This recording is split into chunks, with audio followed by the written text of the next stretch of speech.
So, welcome in.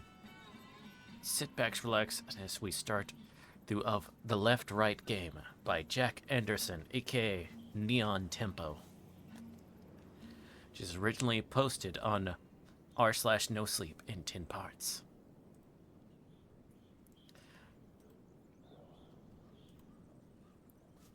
Part 1. A few points before we start. First, I am not the protagonist of this story. I just went to university with her, and though she went on to become a professional writer, I most certainly did not. She'll be taking over from me further down, but until then, please forgive my slightly awkward delivery while I give you guys the necessary context. Secondly, I don't know what you will make of the following events, and I'm sure many of you might consider it all sort of hoax. I wasn't present for any of what transpired in Phoenix, Arizona, but I can vouch for the person who wrote the following logs. She is not, and has never been, a fantasist. Okay, so I once knew a girl called Elise Sharma. She was an undergrad at Edinburgh University, the same I was. My educational reason was history, a degree which has greatly benefited my career as a bicycle repairman. Alice Sharma studied journalism, though perhaps studied isn't the word. It's not an exaggeration to say that she lived and breathed the subject. Editor-in-chief of the campus paper, recognizable voice of student radio. She was frustratingly tunnel-visioned, and she was a journalist in her own right before anyone gave her a professional shot.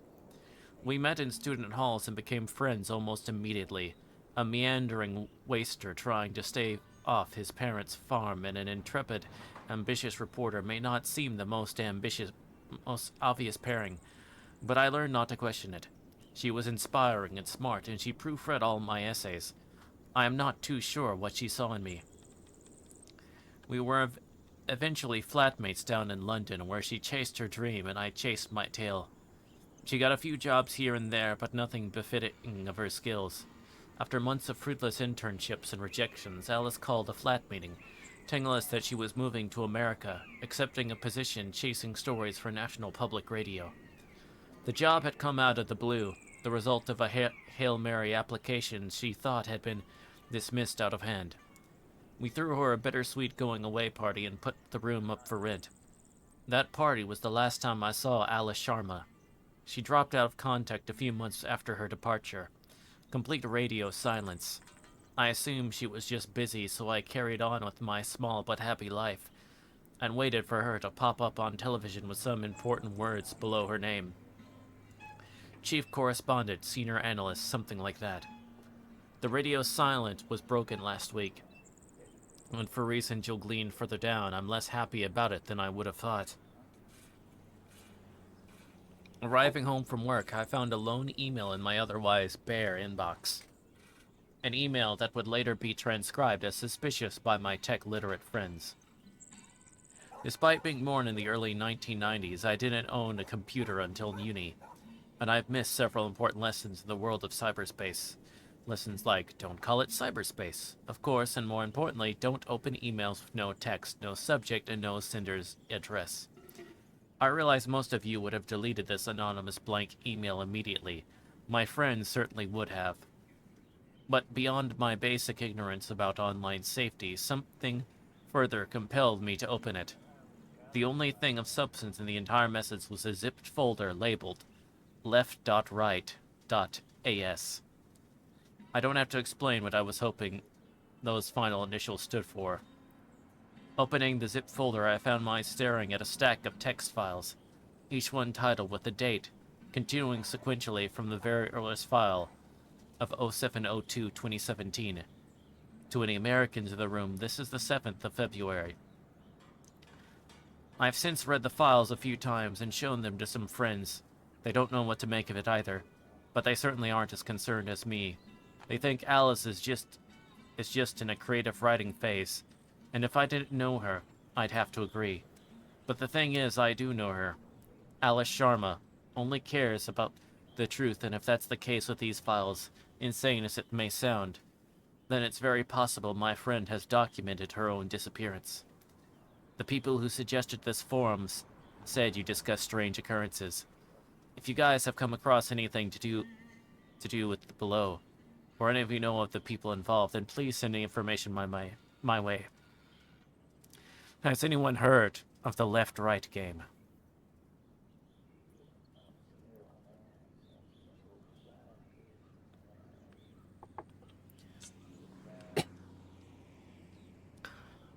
The left-right game, Draft 1.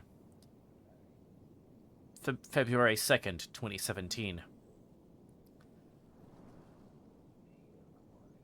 No, wait. February 7th, 2017. They say great stories happen to those who can tell them. Robert J. Guthard is an exception to that rule.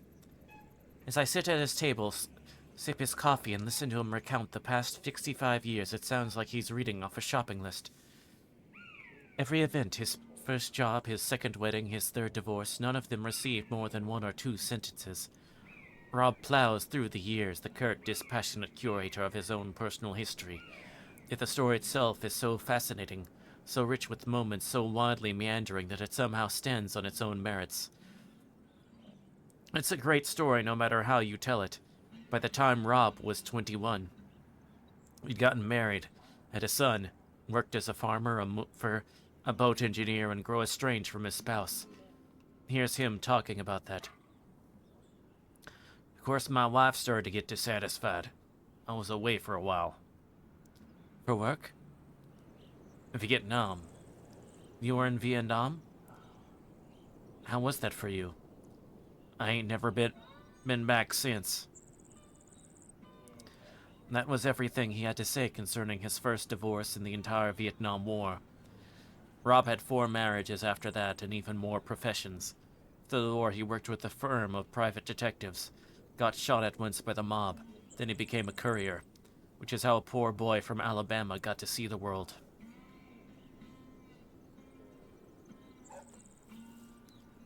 I've been to most of the continents with that job. I've been to India. You from India? My mom and dad are from India, yeah. See, I could tell. He'd been arrested once in Singapore after one of his packages had been found to be full of white powder. He spent 3 days locked up before someone got around to checking the substance. It was chalk. A friend he made during his brief custody, Hiroji Sato, invited Rob to stay with him in Japan. Just getting over the breakup of his third marriage, Rob took the offer. He stayed in Japan for another 5 years. The Japanese are good people, good manners, but they got all these urban legends and ghost stories that Hiroji was crazy for. Spent all his free time chasing them down. Like, you heard of Joro Ugumo? I don't think so. Well, she's this spider lady lives in the Joro Falls round Izu. Meant to be real pretty, but real dangerous. Hiroji took us out there to get a picture of her. Did you ever meet Joro Gumo? Nah, she didn't show. None of them did. I didn't believe at all until we went to Aokigahara. Aokigahara, affectionately titled the Suicide Forest, the next stop on Rob's adventure. It's an area of woodland at the base of Mount Fuji, a notorious hotspot for young people looking to take their own lives. Hiroji, Rob's ghost-obsessed jailmate turned best friend, took him to Aokigahara to chase Yurei, the ghosts of the forest. Did you find anything in Aokigahara? Well, I ain't gonna ask you to believe me, but I was a PI, professional cynic. Even I can't deny there was a spirit in those woods. From that moment on, Rob's sentence started getting longer. A childlike excitement creeps into his voice. I get the distinct feeling we're moving beyond background, beyond Rob Guthard's old life and towards his new one. The one he wants to talk about, the one that led him to contact the show. It walked up to me through the trees. Looked like static you see on a TV screen, but it had a human shape almost. Almost. It was missing an arm. It never reached out to me, but I bolted out of the forest so fast, Hiroji never saw it. Holds it against me to this day. Hiroji had good reason to be annoyed. Rob says that Mr. Sato had been going to the forest 2 to 3 times per year for 3 decades. To have a rookie come along and claim to have seen a Yuri on his first trip, I'd be more than a little cranky. But Rob didn't stay a rookie for long. In fact, it was in those woods that he discovered his current passion. The supernatural, or more accurately, the documentation and investigation of urban legends. Legends like Bloody Mary, the Jersey Devil, Sasquatch. Rob has looked into them all. I figured if one was true, then who knows how many others could be. How many have you proven so far? Since Aokigahara, ain't none of them had any proof to them, except for one. That's why I called you guys up. At this point, Rob can't hope to repress his smile. The Left-Right game appeared on a paranormal message board in June 2016. Only a few people frequently visit the forum, and of these records, only Rob took an interest in the post.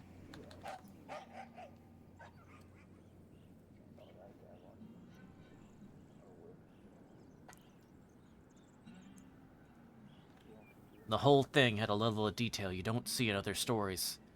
What details grabbed your interest? Logs. High-quality pictures. The guy documented everything. Said he wasn't going to play the game anymore. I think he wanted somebody to keep investigating. And you were that somebody? That's right. I set about trying to verify his information right away. And how did it go? Well, it didn't take long to realize the left-right game is the real thing. Rules of the left-right game are simple. Get in your car and take a drive. Take a left. Then the next possible road on the right. Then the next possible left. Repeat the process ad infinitum until you wind up somewhere new. The rules are easy to understand, but Rob says they're not so easy to follow. There ain't all that many roads where you can turn left and right and keep going. Most of the time you find yourself at a dead end or needing to turn in the wrong direction. Phoenix is built on a grid system, so you can keep going left and right as long as you need to. Did you move to Phoenix for the left-right game? That's right. I try not to seem incredulous. Selling your house in another state, packing up and moving your whole life to Phoenix, Arizona, just to play a game you saw on the internet. It seems like insanity. Rob smiles as he reads my expression. I can clearly read his expression, too. You'll see, it says. Just wait. I wouldn't have to wait long. Included within the 9-page submission Rob sent our show was a long list of suggested items the chosen reporter should bring with them. Clothes for 3 days, a pocket knife, matches, bandages. There was also a set of qualifications the reporter should have. The ability to drive, basic vehicle maintenance, and its human equivalent. First aid training. He didn't just want to talk about the left-right game, he wanted to take one of us along. Rob leaves a short while later to embark on a few errands, prepping the run, as he calls it. He shows me to the guest room and we part ways on good terms, but very much aware of the other's poorly veiled opinions. He knew I saw him as a charming obsessive chasing after a fairy tale. He saw me as a naive cynic on the cusp of a new world. All I could think as I heard the front door close is that by tomorrow afternoon one of us would be right. More after this. When I wake up the next morning, Rob is in my room holding a tray which he'd knocked on the bottom of to rouse me. I didn't manage to record the start of our conversation. I got bananas, strawberries, chocolate syrup. We got some more downstairs, but I wanted to wake you up to something good. We won't be eating this stuff on the road. Rob has made me waffles. He sets them down on ice and talks through the coming days as I eat. I'll admit it feels a little uncomfortable waking up in a stranger's home to find said stranger already standing over me, but I quickly move past it. I tell myself that he's an older man accustomed to living alone in his own house, not usually having to think about boundaries. Anyway, he certainly knows his way around a waffle iron. We hit the road at 9. I wanted to give you time to get ready before everyone shows up. There are other people coming? We got a 5-car convoy on the road today. They'll be here in an hour. This is the first I've heard of a convoy. To be honest, I'm surprised. The game is Rob's obsession, and I'm here at his request. The idea that anyone else would have an interest in today's drive is a little perplexing. Half an hour later, sated, showered and dressed in functional clothing Rob had so painstakingly outlined, I take my pack out to the porch. Rob's already there, waiting for his associates to show up. I thought you'd be conducting a few more errands. If you ain't prepared by the morning of, you ain't prepared. Huh, okay, I guess that's fair. Rob, is the garage locked? The inside door won't budge and I wanted to mic up the car. Yes, locked up. I'll open it for you. Thank you. In fact, it's about time I wheeled her out. Fair warning, Miss Sharma. She's a thing of beauty. To Rob Guthard, beauty took the form of a dark green Jeep Wrangler. Rob climbs in and lets it roll out of the garage, where it dominates every inch of driveway. The car is large, 4 doors with a roof enclosing the entire compartment. It's also been modified extensively, yet another example of Rob's dedication to the game. What are you thinking? I think you're 2 Caterpillar treads short of driving a tank. Heh, yeah, I fixed her up good. I put the winch in, heavy-duty tires, the light rig on top is LEDs. They'll make midnight look like noon, but they don't use hardly any power. Aren't Jeeps open top usually? Not at all. This is the Unlimited. I like to have a covered car when I head on the road. I climb and stow my pack. Rob had moved the back seats to afford some storage space. The place is packed to the brim. Jerry cans of gasoline, barrels of water, rope, snacks, and his own neatly packed set of clothes. I wonder if the rest of our convoy would take the game so seriously. We got Apollo coming up in minutes. No one else has given me a time. I sent the schedule weeks ago. This always happens. His name's Apollo? That's his call sign. Apollo Creed, I think he said. We're using call signs. Did I not tell you? Oh yeah, we're gonna use call signs on the road. Keep communication clear. What's your call sign? Ferryman. What's my call sign? I thought about it. I was thinking London. You're from London, right? I'm from Bristol. Bristol. That's fine, I guess. It's less than 10 minutes from before Apollo turns the corner. Rob jumps out of his chair and paces briskly over to the edge of his property. His first guest pulls up and steps onto the sidewalk. Apollo vaguely resembles his namesake. Dark-skinned, tall, and noticeably well-built. Though it's clear he couldn't be less of a fighter. This Apollo Creed is all smiles and seems to have a penchant for laughing at his own jokes. How far have you come? I've come out of Chicago. Took 3 days hard driving.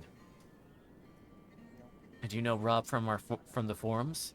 Everybody knows Rob. Rob's the god. Rob walks over to Apollo's car, gesturing over him to talk shop. Rob's clearly impressed with Apollo's choice of vehicle. A blue Range Rover packed to the ceiling with kit. I was more impressed with Rob himself. Somehow the 65-year-old farmer's son had become respected in a vast online community. My dad is Rob's age, and he's just discovered copy and paste. The rest don't take long to arrive. 2 Minnesotan librarians, also around Rob's age, pull up in a gray Ford Focus. They're brother and sister, and they've shared ghost hunting as a hobby their entire lives. Find it hard to suppress a smile when they meekly introduce themselves as Bonnie and Clyde.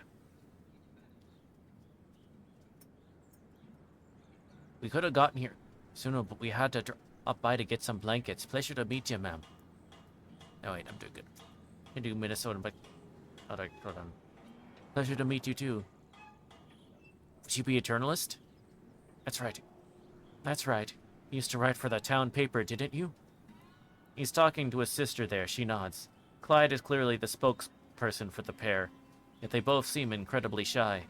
Whether they admire the famous outlaws or just the name, it's pretty clear they couldn't be more different from the real thing. Next to show up are Lilith and Eve, English Lit students at New York University and proprietors of the YouTube channel Paranormicon. Unlike Bonnie and Clyde, Lilith and Eve have no issue holding a conversation. As soon as they learn who I am and what I do for a living, they attempt to conscript me for an expedition to Roswell. We have a friend there. She's saying he's a seismologist. Yeah, and he's been recording readings over the year that show subterranean movement, predictable movement. We're going to see him in July, but we could work around if you're free.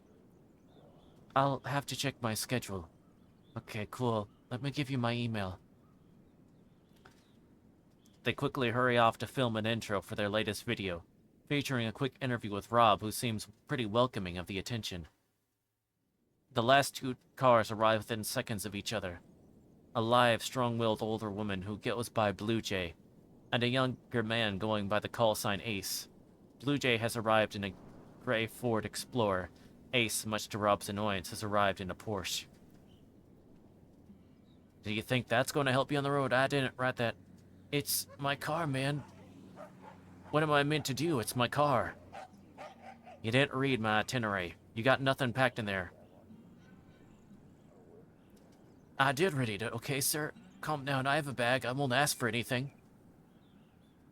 Well, I know that's true. Ace and Rob were off to a bad start. Ace takes a phone call, and despite my best efforts to get an interview with Blue Jay, she doesn't seem interested in talking to a journalist. With 5 cars and 7 travelers waiting for a green light, Rob hands out radios and charging packs, then launches into a quick safety briefing.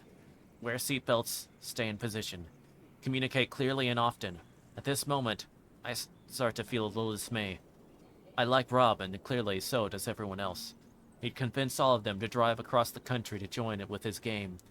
I start to worry what will happen in the likely event that the whole thing isn't real. Would Rob lose the respect of his peers? Would he accept failure when it comes? After seeing the effort he's put into these runs, the next few hours had the potential to be wildly uncomfortable. With a smile and a few encouraging words, Rob ends his briefing and beckons me over to the Wrangler. I climb inside and make myself as comfortable as possible.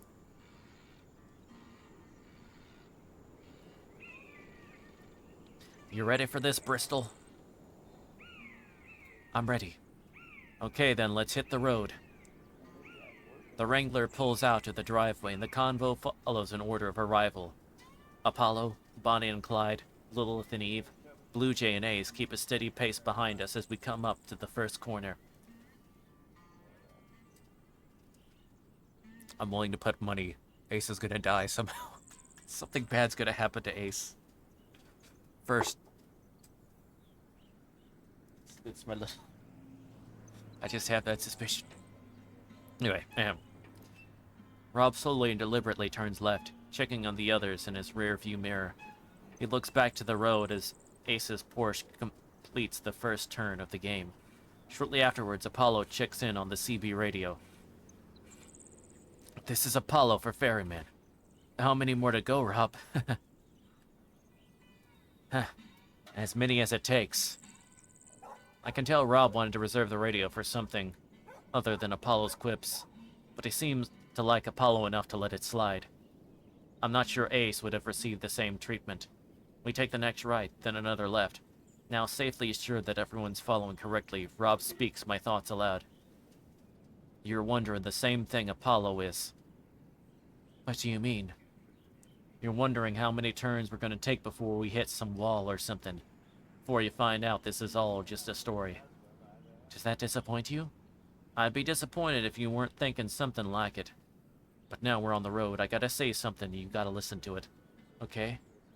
We're coming to a tunnel soon. Anytime before we reach it, you can get out, walk in any direction you like, and you won't be in the game no more. Once we go through, you gotta retrace the route we took to get yourself back out that tunnel. That's when you're home. And you gotta convince someone to take you back in a car, 'cause I ain't ferrying you back 20 minutes in. You got till the tunnel to skip out on this. Understand? I understand. I have to say I'm a little nervous. Ain't nothing wrong with a little nervous. We've taken 23 turns by this point. Already I feel like we're traversing the city pretty effectively. Rob's heavily modified Wrangler solicits a few impressed glances from passerby, as well as several honks of respect from other Jeep drivers. Other than those few moments, everything seems completely indistinguishable from a regular morning drive. I even start to worry if there'll be anything at all for this story. Reporter takes drive with interesting man isn't exactly Pulitzer-worthy. Turn 33 leads us onto a short, unassuming street. A row of small businesses in a quiet Phoenician neighborhood. Liquor, second-hand clothing, tools, and at the end of a street, a little shop selling antique mirrors. 10 or so people shuffle along the sidewalk, smiling, talking, planning their weekends. The only lone person is a young woman in a gray coat. I briefly glimpse her at the end of the street, sitting out on our next corner, the back of her coat reflected in 50 old mirrors. Even from a distance, I can see that she's sullen, wide-eyed and nervous. She shifts constantly on her feet, tugging at the bottom of her coat. I look away to write some notes as we roll down the street. When I look up again, the woman is standing by my window, staring right at me. She's smiling a wide, unfaltering grin that seems almost offensive in its complete insincerity. Lambs at the gate, hoping for something better than clover where all they find are things worse than slaughter. What's happening? Rob, what's happening? Ignore her. He wanted to leave me, so I cut him out. The lake was so hungry it drank the wound clean. Miss, are you all right? The smile vanishes. It snaps from her face, and suddenly the woman is furious. What do you think you're doing? Have you gone mad? I reflexively press myself back in my chair as the woman, wide-eyed and gaunt, slams her fist against my window with every intent of breaking through. Would you dance down the lion's tongue? It will shred you, you whore. It will shred you down to your sins, you fucking bastard. Rob puts his foot down, and the Wrangler rolls defiantly away from the woman. As we turn the corner, I watch her as she retches, her every movement cradled in abject hysteria. She yells despairingly at the rest of the convoy, bursting into tears when the last car passes her by. As she shrinks into the rearview mirror, I see her turn to a large mirror on the side of the shop, which the owner is in the process of polishing. I watch as she walks up to it, and with a convulsive scream slams her head into the glass. The mirror cracks around her forehead. The owner jumps back in shock, and as the woman pulls her head from the mirror's surface, the fractured spider's web is dripping red. It all happens in a split second, and she quickly swerves from my view as we take the next left. Rob, what was that? She's there sometimes. On that street? On the 34th turn. Who is she? I don't know. She's never acted out that much before, though. Must be a special trip. I find Rob's lack of concern a little unpleasant. His implication that this woman's raving were the symptom of an internet game leaves me more than a little perturbed. As I see it, there are few explanations of what just happened, and none of them leading to a comforting conclusion. If we had just encountered a bona fide crazy person, then one could argue that Rob is just seeing what he wants to see. Maybe he'd bought into the game's story so much that every strange but explainable occurrence would be rationalized as the next step in his favorite paranormal narrative. Alternatively, the woman could have been an actor. A more elaborate theory, sure, but not unheard of. People have lied to the show before, and Rob was receiving a ton of publicity for this attempt from Lilith, Eve, and I. I admit, Rob didn't seem like a liar, but good liars never do.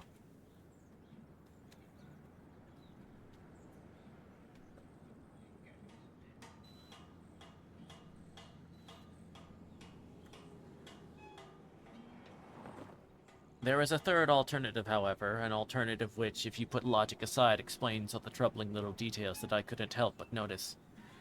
Because as strange as the Grey Woman was, isn't it stranger that no one on that street would react?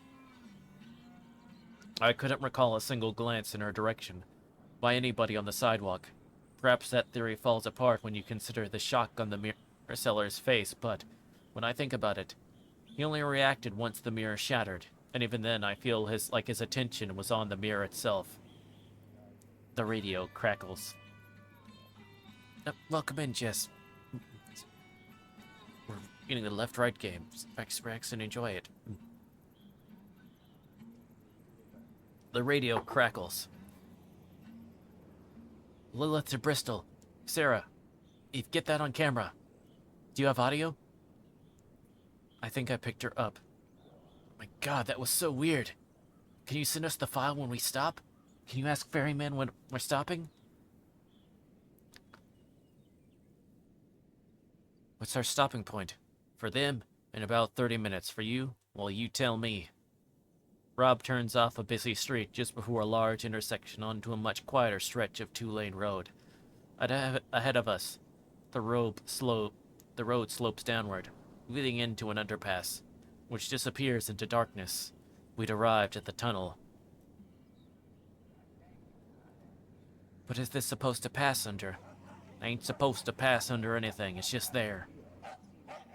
And if we weren't playing the game, then it won't show. The question is, are you playing the game or not? Rob turns to me.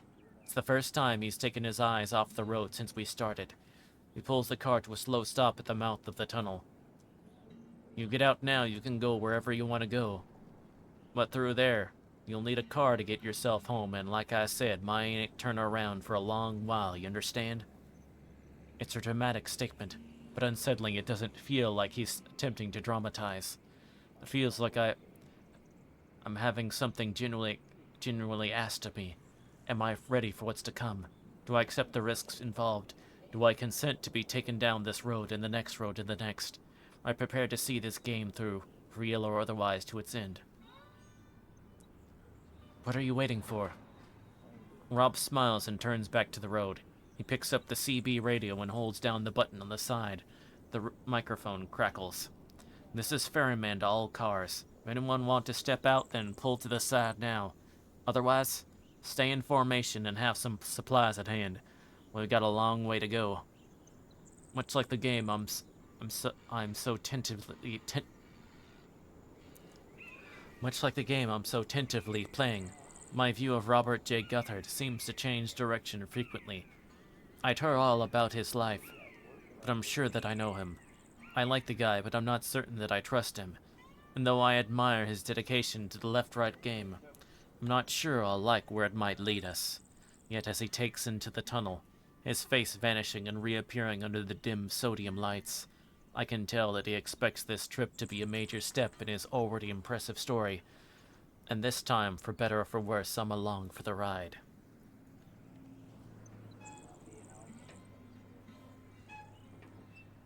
And that is the end of part 1.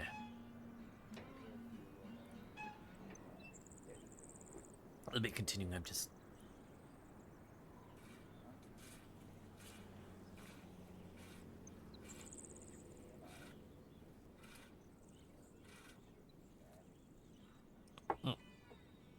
Yeah.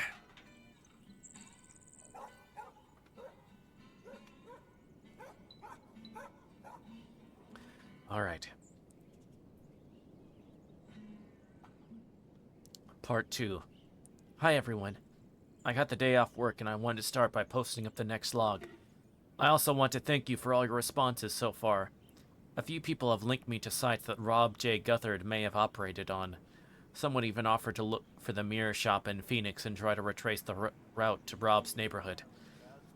I'm going to spend the day making a few international calls and sending emails out, but if you guys have any other ideas about how I could pursue this, I'd really appreciate them. In all honesty, I'm going to need all the help I can get. This whole ordeal has proven pretty categorically that I'm no Alice Sharma. Speaking of which, I'm gonna let her take it from here. Thanks again. The Left-Right Game, Draft 1. The 8th of February, 2017. The next turn comes immediately after the tunnel. We've been in the dimly lit passage for almost 2 minutes, but at the pace Rob likes to travel, it's hard to figure out how far we're actually gone. We descended into the underpass. We were just nearing the outskirts of Phoenix. Scrutinizing the rearview mirror as we leave, it's fair to say that we aren't that much further out. Everything else, the temperature, the time of day, the weather, all seems exactly like it had been before we ventured into the tunnel. I'm not sure what I was expecting, of course, but this certainly doesn't feel like we're anywhere new. The tunnel itself had been similarly underwhelming, especially considering the importance Rob seemed to place on it. In fact, the only thing of true interest since we passed through was something Rob said once we hit the halfway mark. As the tunnel's mouth loomed toward us, Rob picked up the CB radio transceiver and issued a casual warning to the convoy. The message itself was straightforward. His choice of words, however, was curious. I decided to ask him about it. Rob, just a second ago when you told us the next turn was coming up, why did you use the word trap? I have in my notes you said folks were coming to in soon. First little trap's coming up. Our next turn is sharp left as we leave. Look out for it. Is there a reason you used the word trap? Just one of those things. Fellow who wrote all the original logs. He liked to think the road would try and trick you into making a wrong turn. Small roads off large highways. Roads obscured from view. Sharp turns like this one. You thought the road was trying to deceive him. Yeah, pretty much. I gotta say I agree with the guy. At this point, we had taken the offending corner, the next right a little further on. I can't help but feel that Rob is reading a great deal into what is essentially an abrupt turn in an ordinary road. The level of conspiracy he's able to place behind such a simple thing, going as far as to ascribe some mischievous quality to the asphalt itself. It's hard to take seriously. In fact, I'm starting to wonder less about whether Rob can convince me this game is real, and more about whether I'd ever be able to convince him that it isn't. Perhaps this story will be less about where magic roadway goes after a few zigzagging turns, and more about where the human mind can go if it invests too heavily in an idea. To his credit, Rob has noted my cynicism. He even seems to support it. But if our current surroundings are supposed to convince me, then he is going to find me more cynical than he anticipated. Rob keeps his hands on the wheel and his eyes on the road. Any attempt at an interview receives a pleasant but curt response. He's not being evasive. His attention is just elsewhere. Before I know it, half an hour has gone by without Rob speaking a word. It seems like a large part of the left-right game involves driving in complete silence. Once again, I'm not sure what I expected, but it's certainly not been an earth-shattering start. At least it gives me time to type up my notes. Ferryman to all cars, we stop here. An uneventful hour and a half has passed since we left the tunnel. I didn't notice Rob pick up the receiver, for I know what the Wrangler has pulled up at the side of the road, leaving a large space behind us for the rest of the convoy to park up. The buildings are getting few and far between now. It won't be long until we are in the desert proper. With this in mind, I assume Rob is simply stopping to let everyone drink up. I probably shouldn't assume when it comes to Rob Guthard. Though this is definitely a rest stop, Rob also has some important words for the crew. He gathers us round in a rough semicircle, talking while we eat our provisions. Now, mention in the emails that at certain points on this trip, you need to do some things just because I say so. This is one of those times, y'all understand? Yeah, I guess. We get to know what it is, right? This is when he tells us to give him our money, right, Rob? Yeah, I'd rather know what's going on. And I don't intend on keeping anything from you. I just want to be clear that across this next stretch, you need to follow my orders to the letter. Yeah, we get it. Just tell us already. Rob takes a few moments, perhaps to lend gravity to his point, perhaps to swallow some barbed words intended for the increasingly impatient Ace. When he does speak, it's in a measured and serious tone. He is clearly adamant that we take his words on board. For about half an hour, the next 13 turns, we'll be going one by one. We travel in order of formation.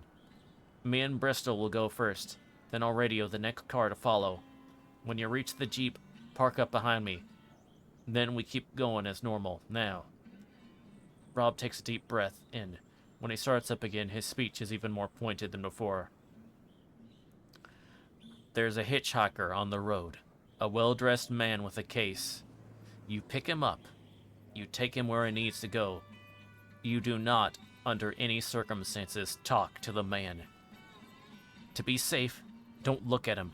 Don't take anything he offers you. Don't open the door for him or wave goodbye when he leaves. You do not acknowledge him in any way. You want my advice? Don't say a word till you get to the stopping point. Why do we have to go one by one? Guy who wrote all the logs says he don't like choosing cars. I don't know what that means, but I'm lucky I never had to find out. Pardon me.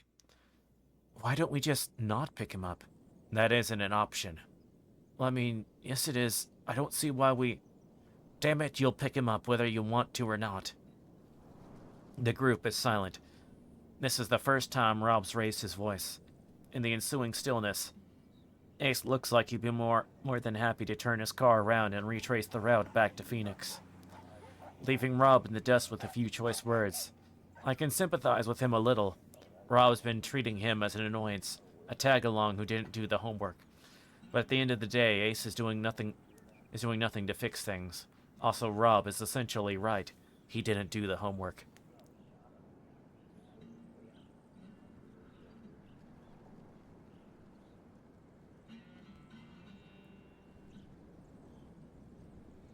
Well, okay. I suppose we should get back on the road then, if one's ready. Deciding he has nothing more to say to us, Rob marches over to the Wrangler. Bonnie, Clyde, Apollo, and Eve sit on the floor, sharing snacks. Ace loses himself in his phone, and Blue Jay, still maintaining a noticeable distance from the group, takes to her car with a copy of U.S. Weekly. Bristol, can we talk? I turn around to see Lilith, holding her cell phone with the screen face me. Sure, what's up? Have you tried to make any calls since we came through the tunnel?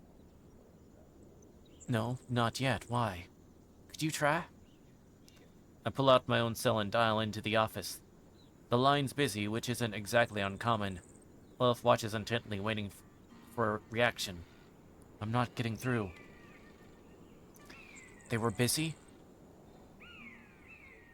Yeah. Why? Everyone is. We have signal, we can make calls, but everyone on the other end is busy. Don't you think it could just be coincidence? I really mean everyone, Bristol. Lee's been driving. I've been calling my camera's automated support line 911. You dialed 911? For science, yeah. All of them are busy. I've been called this guy at my dorm who is a serious thing for me, and trust me, he is not busy. This is weird, right? It's like we've crossed a threshold and the world's suddenly doing something else, you know? In all honesty, I'm not sure I do know. I don't want to say it. It still seems like a massive stretch. Luckily, Rob saves me from commenting when he calls me over to the car, clearly eager to get back on the road. I tell Lilith we'll look into her discovery on the other side, and she nods in agreement, retreating to her friend and immediately stealing a handful of apple slices. I climb into the Wrangler and wave goodbye to the convoy. We slowly roll back on the road and set off on our way, watching the rest of the group disappear into the background.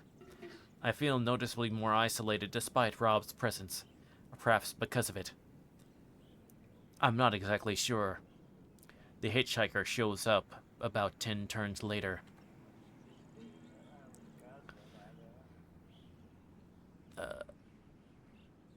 Okay, we get a pause and run a quick ad break. Just take 3 minutes. And, see y'all afterwards. Please be patient. Thank you.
All right, thank you for patience. We're right back.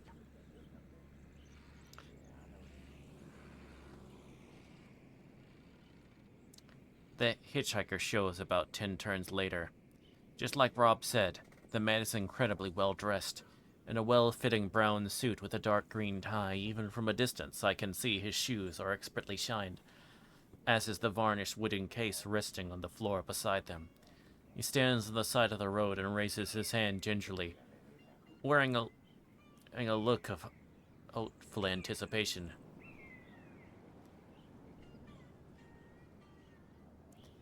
Who is he?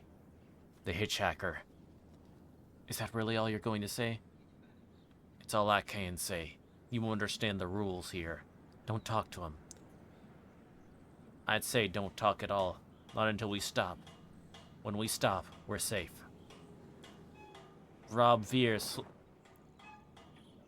slowly over to the side of the road.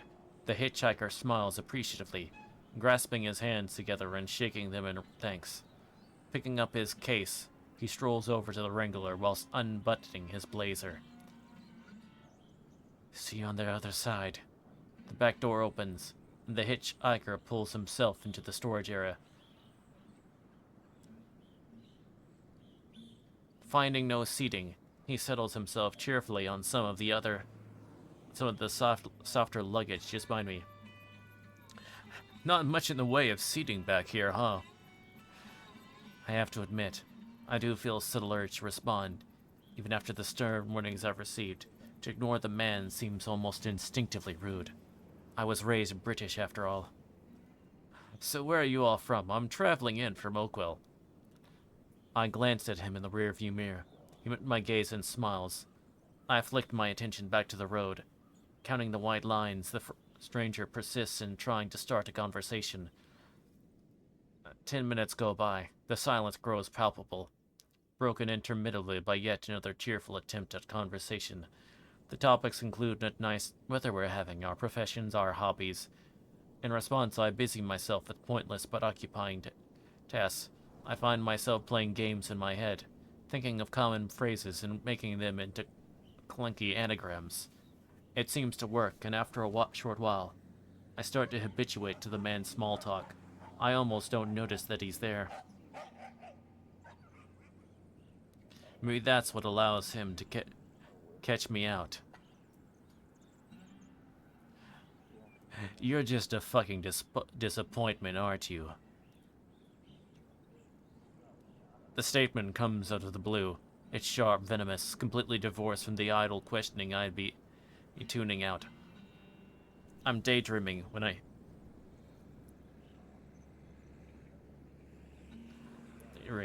hear it. Before I can register what I'm doing, turning to face him, my lips are already parting as I go, a reflexive thought. Reflexively vocalized. What? I almost say it out loud. The word is on the edge of my tongue, a single note my vocal cords were all but ready to play. Only the sudden vice-like grip of Rob's hand on my forearm anchors me in the moment. I stare at the hitchhiker, my mouth still open. He's different now. All the warmth, all the pleasantry, it's drained from his face like running makeup. His smile is malevolent, calculating, and finally it feels honest. You want to know things, I can tell you. Rob keeps his eyes focused on the road, but his grip on my arm tightens. I can tell you everything you want to know. Even the things you never knew about yourself. Even the thoughts you didn't know you were thinking. Those little critters all the way at the back. We stare at each other a moment longer, before I turn around and back to the road. I don't count the white lines anymore. No, I'm focused intently on anything our passenger has to say. For the next 10 minutes, ignoring him is going to have my full attention. He only tries a few more times. Reverting back to more innocent questioning, nothing takes. 5 minutes later, he indicates to a seemingly random point to the side of the road, and Rob drops him off. The man thanks us, climbs neatly out, puts down his case and waves as we depart. When we disappear around the next corner, he still hasn't stopped. Surprisingly, the silence Silence caused by the hitchhiker's presence isn't nearly as intense as the one left in his wake. I decide to break the tension somewhat ungracefully. To be fair, we are having nice weather. Don't talk. Aren't you mad at me? I'm sorry it got to me. I wasn't expecting... You did fine. We don't talk till we stop. I go back to my notes, making a point to write down my current feelings. For the record, embarrassed but relieved. Once I put the words down on paper, however, I felt something else. Confusion mixed with concern. Because at the end of the day, what was I relieved about? That I didn't talk to a strange man who tried to talk to me? Was anything really at stake? The more I thought about it, the more I realized that the entire episode with this mysterious hitchhiker reduces the left-right game to two possible states. It's either real or it's an elaborate hoax perpetuated by Rob J. Guthert. The crazy woman, the tunnel, the malicious left turn. All those could be explained as rationalizations. But the hitchhiker was far too elaborate. Far too difficult to predict. If he was an actor, then Rob is nothing more than an impressive fraud. If he was genuine, then I'm not entirely sure where that leaves us. Something in the corner of my eyes pulls me from my thought. A transient peripheral object that almost completely passes me by before I turn in a weak attempt to catch it. I only get a few seconds to look before it's gone from my field of view. I face forward once more, sit back in my chair, and let Rob carry us ever further down the road. It's not too long before we finally pull over. You did good. I'm sorry for grabbing you. I just didn't want you to do something you'd regret. No, it's fine. I was going to... Do you know what happens if you talk to him? Not sure. Came close myself once a few years back. The way he looks at you when he thinks he's got you? I don't think I want to know. Rob, I saw something a few minutes ago. I don't know if you've noticed it. Afraid I had my eyes forward most of the time. There was a car on the side of the road. It had crashed off the bank. Have you seen that before? I ain't never seen that, but random stuff sometimes shows up here and there. Have people other than you run the left-right game? No one I know of.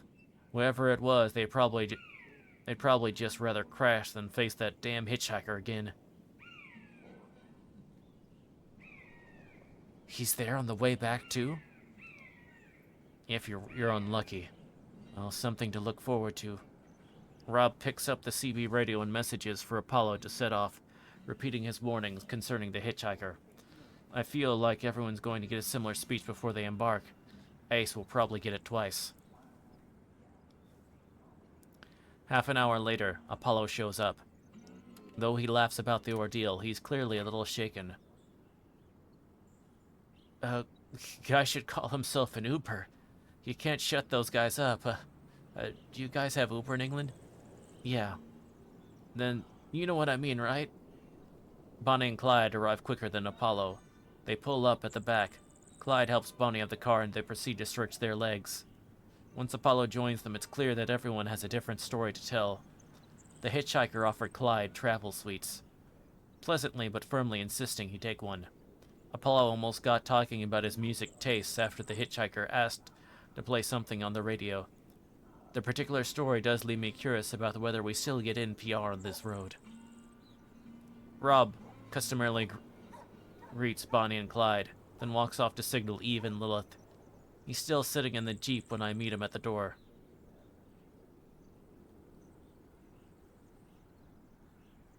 Hey, what are you up to? Just waiting by the phone. The girls are on their way. You need anything? Maybe. I think Apollo's been affected by the whole hitchhiker thing a bit more than he's letting on. He seems just fine to me. I'm not so sure. He's only smiling when people are nearby. Could you talk to him? Well, I ain't much comfort. I got 4 ex-wives to tell me that. Think it might be better coming from you? I think this is a man-to-man conversation. I might just get a brave face. Rob doesn't look comfortable, but he acquiesces, climbing out of the car. The last man-to-man conversation I had, my son didn't talk to me for 3 months. I watch him wander over to Apollo, who is standing by his Range Rover, staring into his phone. Rob pulls a calming hand on the man's shoulder. From a distance, it's actually a sweet moment. I start to feel bad for lying to him.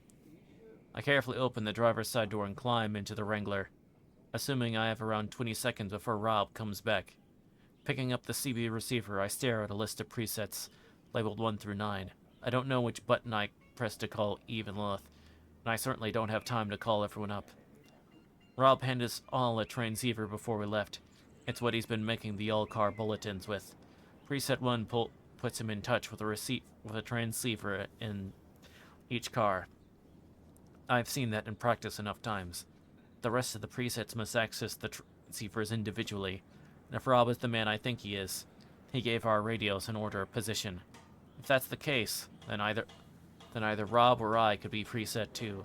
Apollo would be next, then Bonnie and Clyde. Without knowing where Rob has placed himself in the queue, the only option would be to guarantee me getting through to Lilith and Eve would be preset 7. I think that makes sense.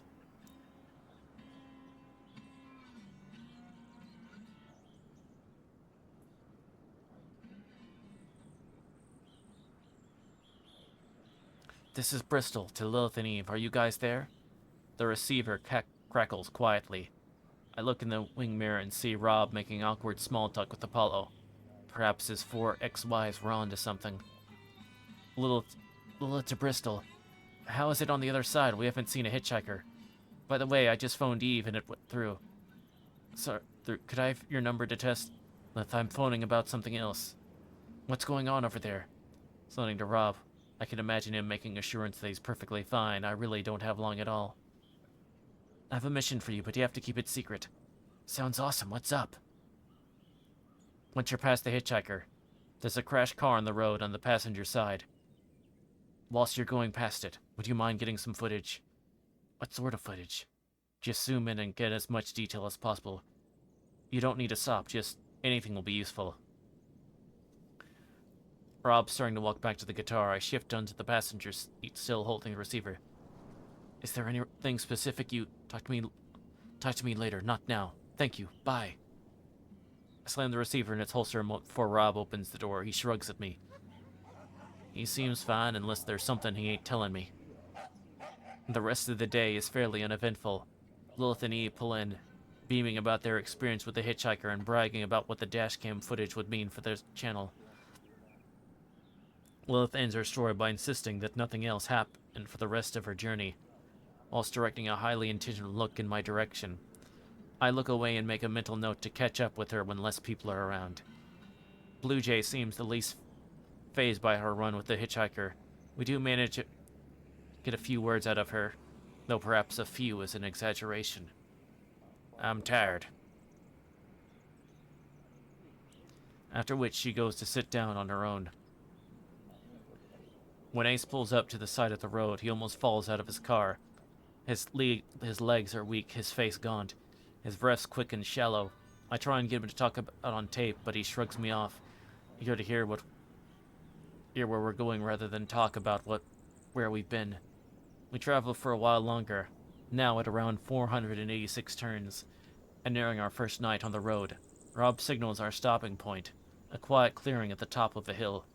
Rob clears a sleeping area in the back of the Wrangler, leaving a line of luggage as a barrier between us. I appreciate the thought, but don't really know how to tell him. In the end, I just say, thanks for making room. Apollo attempts to keep everyone from going to bed, issuing vague statements about making a fire, but people quickly shuffle off to their cars. The early start and the subsequent events of the day have taken their toll. I watch Lilith and Eve break away from the group and head to bed. I suppose I'll have to talk to them tomorrow morning when Rob isn't around. I still feel a bit bad for lying to him, and for pulling Lilith and Eve into what could be a blatant act of dumb paranoia. Rob seems like a good man, a reasonable man, as flawed as any of us, but fundamentally decent.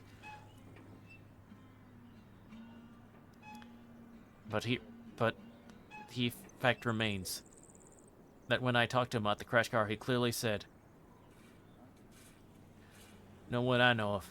Whoever it was, they'd probably just rather crash than face that damn hitchhiker again. I want to trust Rob. I want to believe him when he says he didn't see the car, that he'd never see a car in that stretch of road. For a man of so few words, he might have said too much. If he truly never saw the car, how did he know the direction it was facing? I make all my notes concerning the subject on paper in shorthand, which I'm hoping, in Rob's long and varied life, he hasn't inexplicably learned to read. Long after Rob's gone to bed, I stay in the passenger seat typing up my thoughts on the day. That was Sister Moon by Leslie Estrada, another song to calm you folks down as we head into the evening. It's Chuck Greenwald, and I'm with you till the witching hour. Decided to put the radio on in the end. I was curious and I wanted the company. I turned the volume down so the noise wouldn't reach Rob, and searched around for something to have in the background. There aren't many stations to choose from out here. The clearest one is Radio Jubilation, the local station for a nearby town.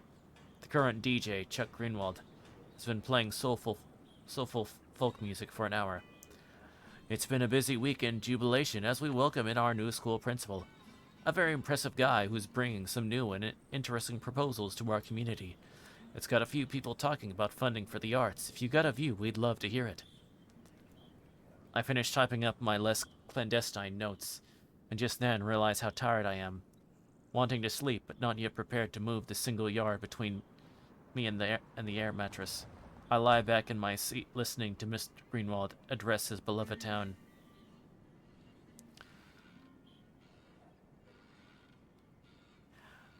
We'll go back to your request this very soon, and I can tell we've got some goodies on the way. For now, though, let's take ourselves to the new box. They're going to hurt now. Immediately, the volume of a whisper. Radio Jubilation begins to broadcast it. A cacophony of bone-rending screams. The noise shreds the air. What sounds like hundreds of people, each contributing their own voice to a collective symphony of pain and torment. I instinctively move my body away from the radio, suddenly upright and wide awake. The cries are ceaseless, agonizing, punctuated only by half-stifled, tear-choked pleas for whatever is happening to stop. But later, at the very least, the screaming cuts out as the soft tones of Chuck Greenwald take over. I look for the radio, over to the sleepy figure of Robert J. Guthard. I can't help but stare at him as a single thought runs through my head. I hope this man's a fraud. I think he's playing with me. Because if he isn't, then there's something very wrong with this road. I hope you folks enjoy that. We're going to be bringing you much, much more. This is Chuck Greenwald telling you you're always welcome in Jubilation. Stay with us. And that is the end of part 2.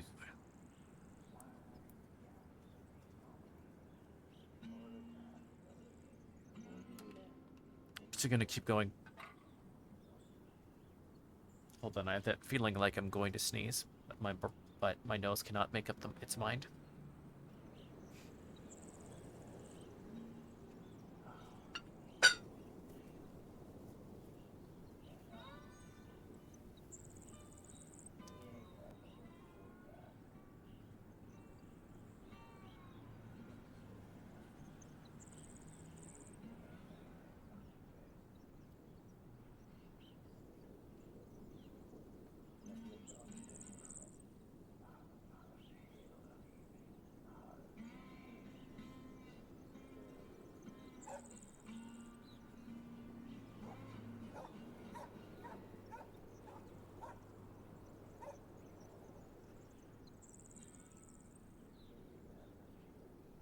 Okay.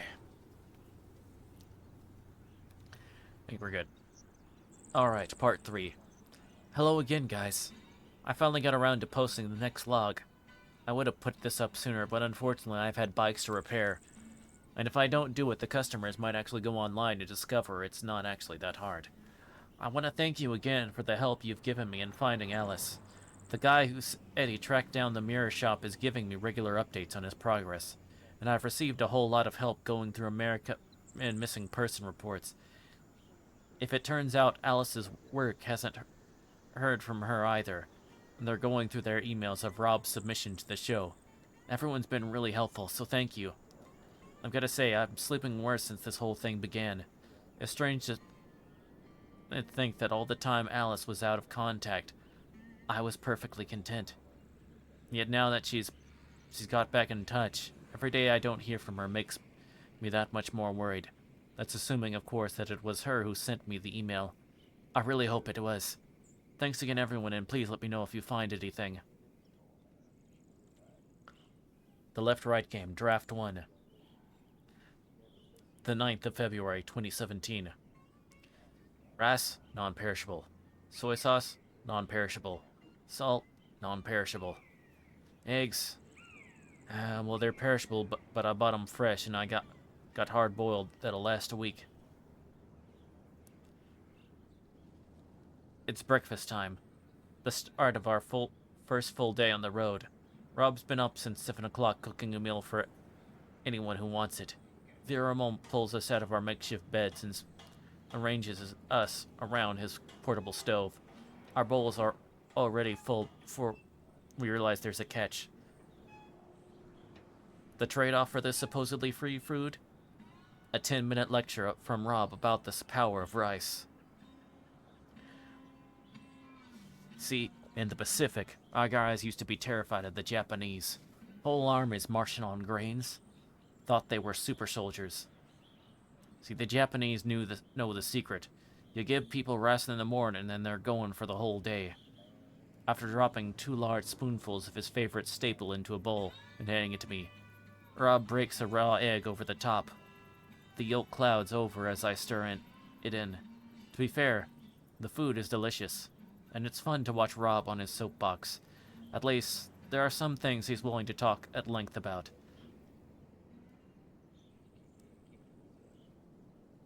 I stare across the circle at Lilith and Eve. The latter has spilled rice onto her top, and her friend is teasing her playfully. Eve sees me looking over, meets my glance, and turns back to Lilith, her tone dramatically muted. I return to my food, making a point to seem attentive to Rob's speech. A minute later, the 2 girls decide they've finished their meal, and I quickly realize so have I. Devouring the last few bites, I place my bowl in the small tub of hot water next to the stove and casually wander over to their car.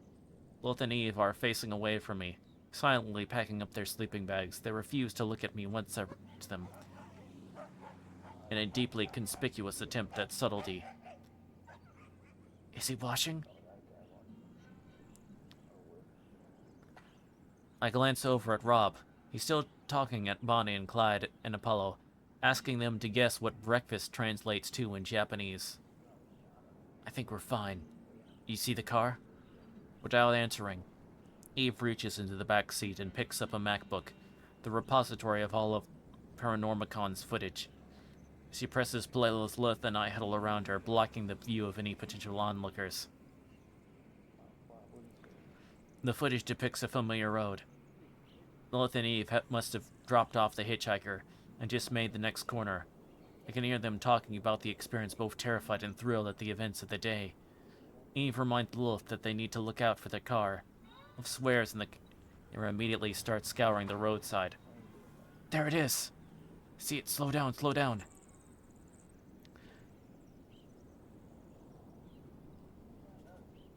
The abandoned car comes into view, with Eve slowing to a crawl, and Lilith maxing out her car's zoom function.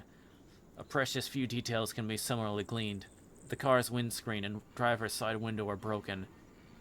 The keys are still in the ignition.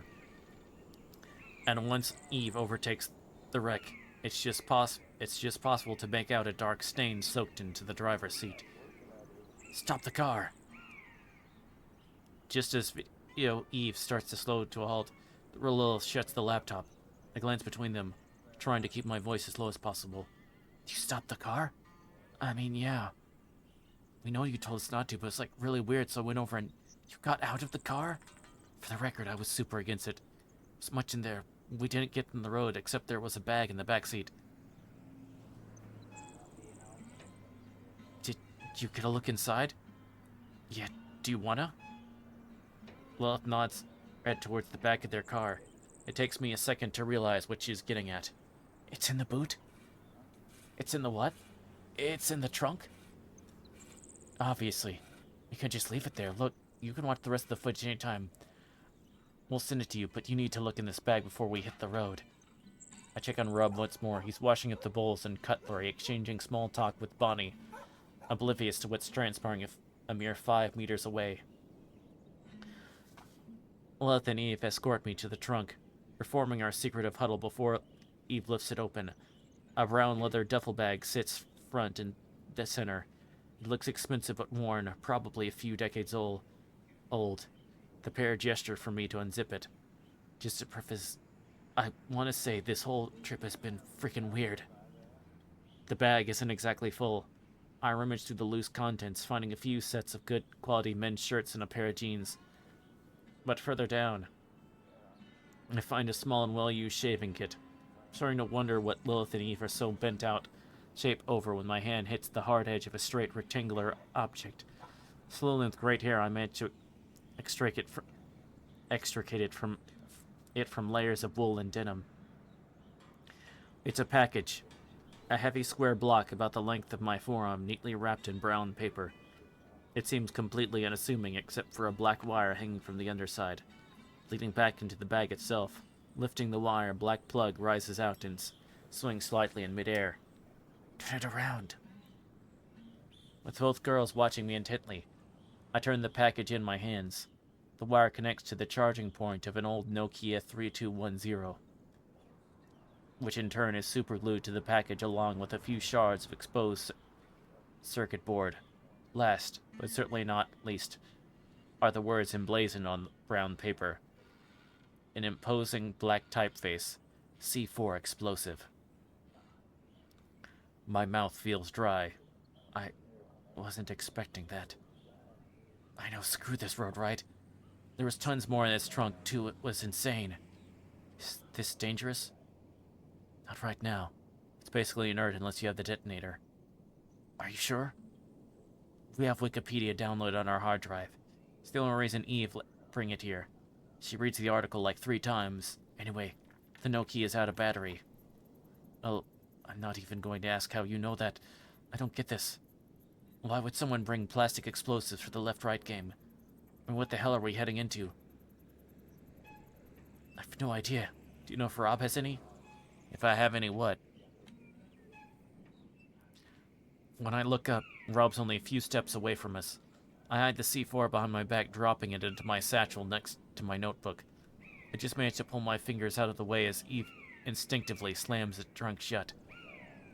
Tips for sleeping in cars. These guys had a rough night. Well, I'm sorry to hear that. There's something you gotta get used to, I guess. We're hitting the road in 15, 20 minutes. That alright with you guys? Yeah, totally. Bristol, you mind helping me pack up? Not at all. Painfully aware of what's hanging on my side, I step away with Rob towards the now dismantled stove.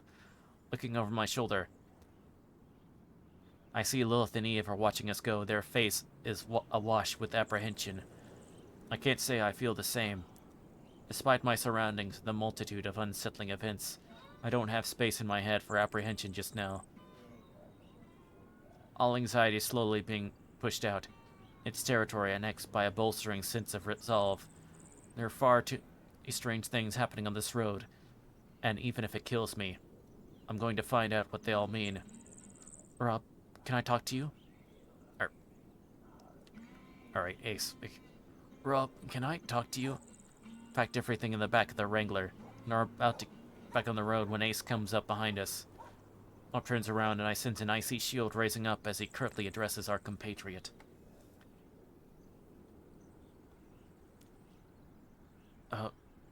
What is it, Ace? Can I ask you something? It's okay if you need me to go home after. The shield thaws. This isn't the Ace we've seen before, and Rob's perceptive, if enough to notice. He engages, albeit cautiously. Welcome in, Jules. Thank you very much for coming by. We're currently reading the creepypasta, the left-right game. We're currently on part 3.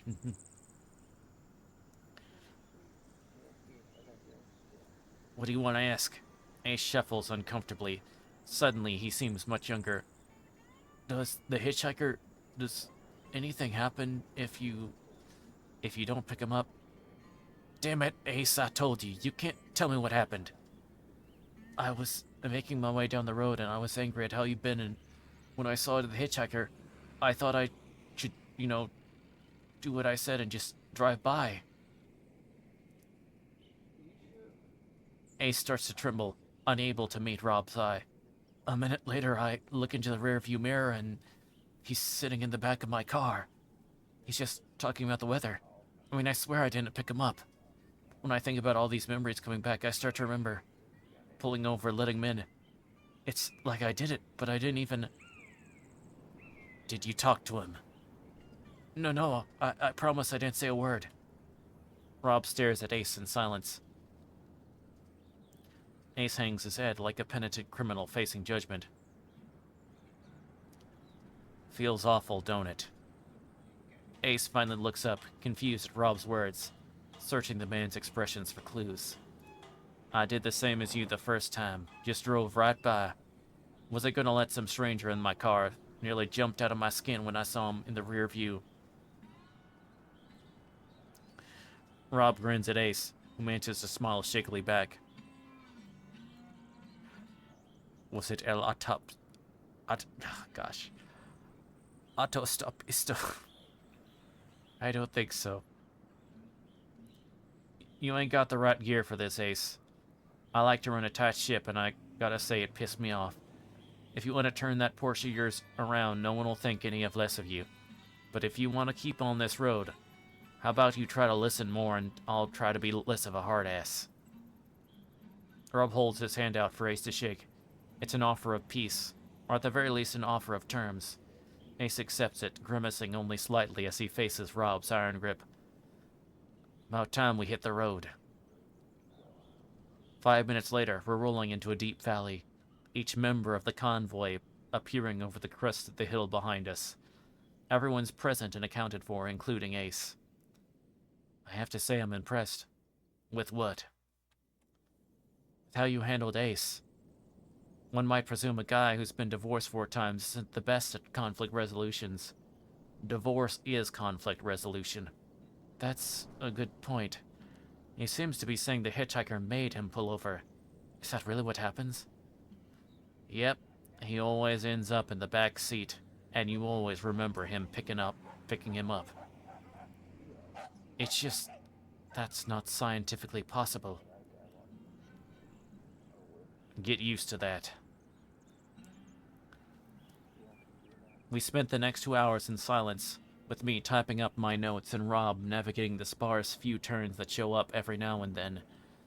Ace's testimony troubles me, perhaps because it stretches my favorite theory, that the game is an elaborate hoax perpetuated by Rob Guthard. I was content that the hitchhiker could have been an incredibly deft performer, but even if the man was an RADA-trained thespian, that doesn't make him capable of mind control. Ace could be insane, or maybe an actor himself, but these ideas sound exactly like the idle rationalizations I decried in Rob earlier. I'm not sure what my theory is at the moment. I keep working, hoping to type my way to revelation. A few lone trees have started to show up in the distance, towering wild pines with trunks as thick as barrels. Without my noticing, the trees grow slowly more numerous, and in that creeping way that landscapes change, it isn't long until they span both sides of the road, encapsulating us in deep, bright forest. Realizing I've recorded everything of substance, and with Rob concentrating on the drive, I have no choice but to lay back in my seat and watch the world roll by. Despite the pervasive strangeness of the left-right game, there is beauty on the road. Under the light shade of the canopy, the smell of pine needles permeating the still air. I actually feel myself starting to relax. It only takes 3 words to change that. The words don't come from Rob. He's as quiet as always. They aren't spoken by the rest of the convoy either. The words are written large in calligraphic gold paint, resting on a spotless white sign. Even from a distance, with the letters little more than a blur, I know what they're going to say. They're the words I've been dreading since I switched off the radio. The words I spent a long, troubled night hoping I'd never see. Welcome to Jubilation. It turns out there was room in my head for apprehension. This is Ferryman to all cars. We're going to be heading through a small town. No rules here. Just keep driving and we'll be fine.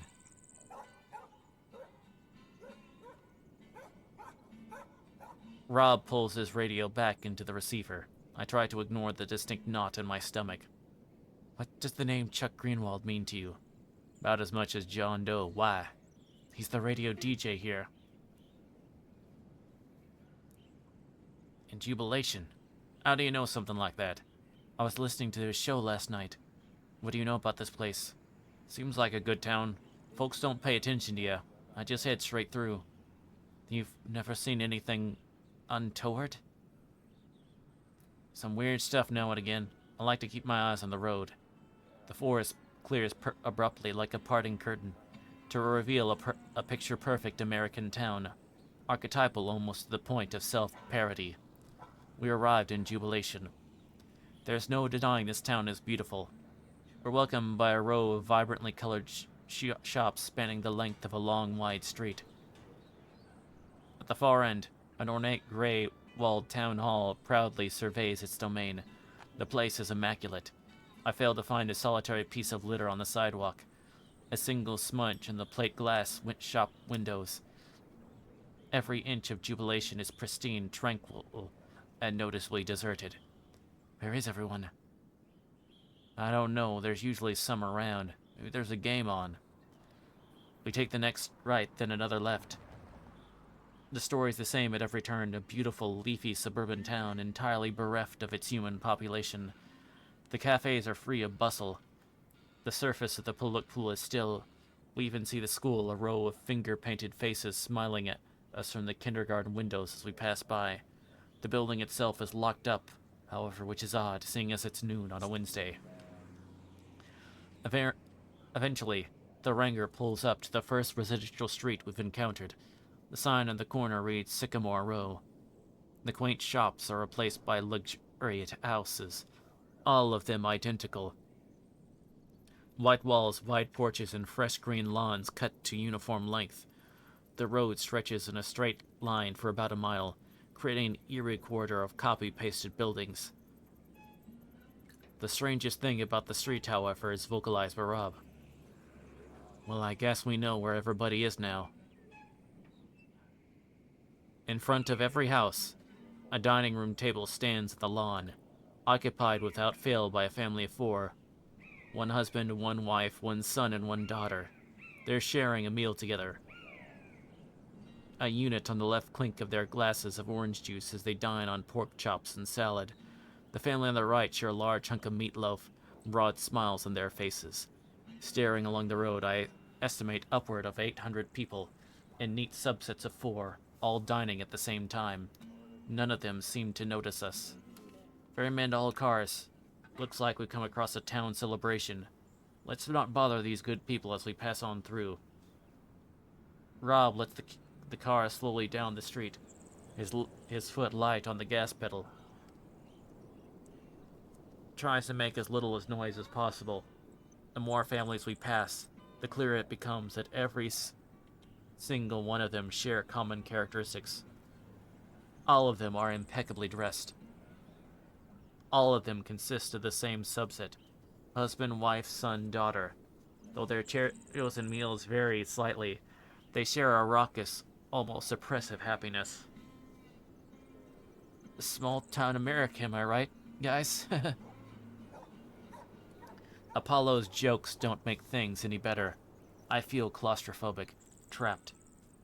Some screaming animal deep within me knows that it's surrounded, on every side, by something it doesn't understand. I don't know if I'm imagining it, but as we continue the road, everyone out there seems to be laughing a little harder and celebrating a little more. We've successfully crept more than halfway down the street, a sharp left turn coming up the end. Representing the road out of Jubilation, another street comes up on the right, Acer Road. While we pass it, I take Opera to glance down this new avenue, curious as to whether every street is like ours. I don't like what I see. The houses are similarly prestigious. The walls pristine white, but like a spot the difference puzzle. It's the subtle changes that make the picture. There are no tables and no families on the wide green lawns. Almost every window I see is broken. Cars lie abandoned at the road, with one smashed into a splintered porch. Above every house, an X has been drawn in red paint, and outside of each house, a small mound of clothes lie on the fresh-cut lawn. A huge collective pile of men's, women's, and children's shoes tower at the end of the street, seemingly ownerless. Great going, everybody. Let's get back out there. We've reached the end of the street. I breathe a sigh of relief as we bid farewell to Jubilation. I vindictively see it off in my wing mirror as we turn the corner. I immediately wish I hadn't when, in the split second before it disappears from view, I glimpse the 800-plus residents of Sycamore Row. They aren't smiling anymore, and they're all looking our way. I welcome the force that the trees rise up around us once more. The indifference of the nature is a welcome change to the saccharine, faux civility of Jubilation. Towns like that make me glad I'm a city boy. I thought it was nice. Wasn't it like Wintry Bay? I don't think I've been. Oh, maybe it was Shelburne Falls. Always a little like Shelburne Falls. Guys, we gotta keep this channel clear. We hurry down the next road and turn right. The further we get from the eerie town of Jubilation, the higher our spirit seems to be. How long till we stop? About another 4 hours. Nothing big in between us and there, though. Shouldn't be a problem. Good to hear. So, what does breakfast translate to in Japanese? You heard that? I've been curious all day. Does it have something to do with... I jolt forwards. Sharp pain in my neck. My neck as my head recoils back against my seat. Rob has stamped in his foot onto the brake, bringing us to an immediate shocking halt. Before I can ask why, my question is answered, as one of the colossal pine trees slams into the road ahead of us, blocking our route forward. Damn it, you alright? I'm fine. Massaging my neck, I turn towards the shape of the felled tree. The low end is covered in straight, sharp cut marks. Someone has brought this tree down, timing its fall in an attempt to cripple the ranger. Rob, what's going on? Fairman to all cars. Full reverse. Watch out for the people behind you. The convoy pulls away, back down the road towards Jubilation. Rob waits for Apollo to start moving, then back up himself. There's a second jolt as Rob abruptly stops the car, surveying our means of egress. And I know that when also Gohan written with the characters for morning and rice meal. Oh, there we go. Nicely caught, Jules.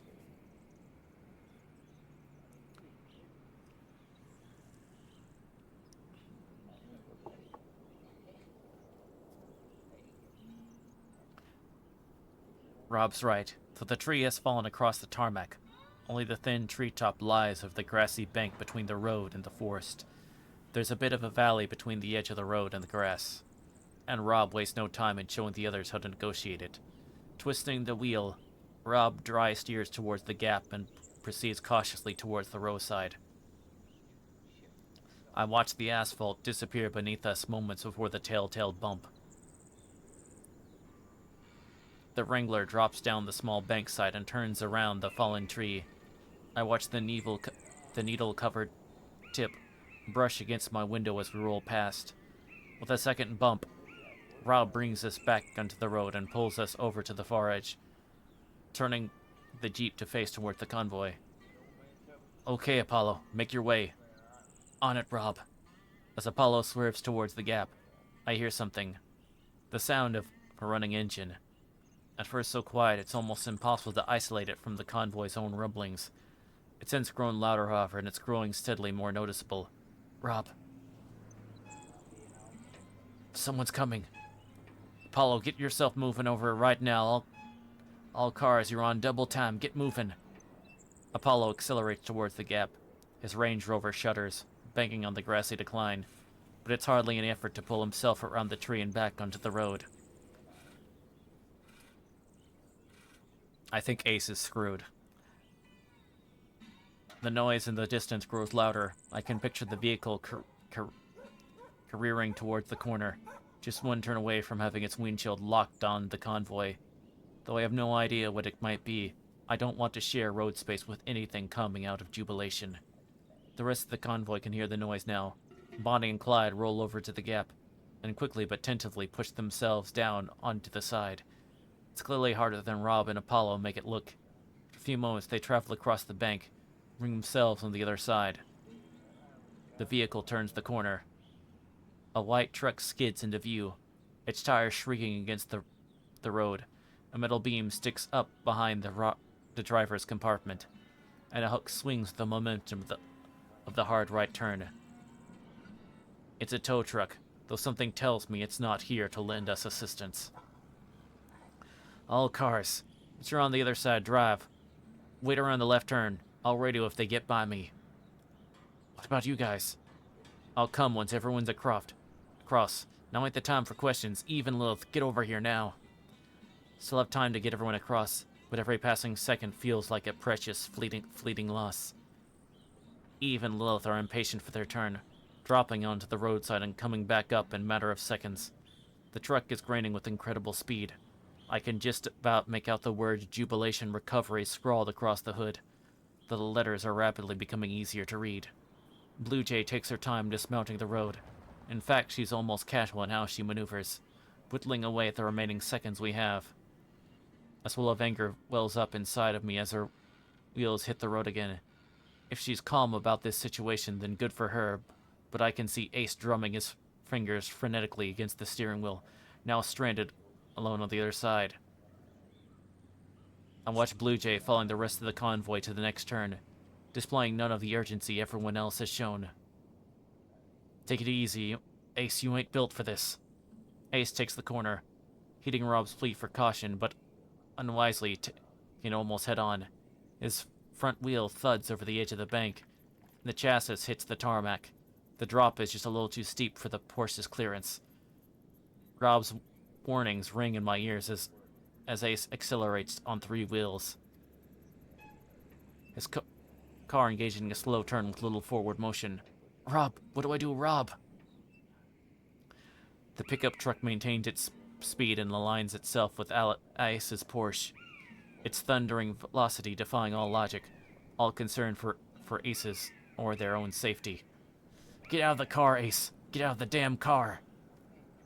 Ace struggles with his seatbelt, stress overpowering his motor functions. He unclasps it and throws the belt to the side. He grabs the door and pushes it. It swings open slightly, then immediately slams against the bark of the pine tree, for a moment that lasts all too long. He shares with me a look of pleading terror. The door slams shut, crumpling as the tow truck collides with the passenger side of Ace's car. Ace is launched against the door, his head smashing against the window.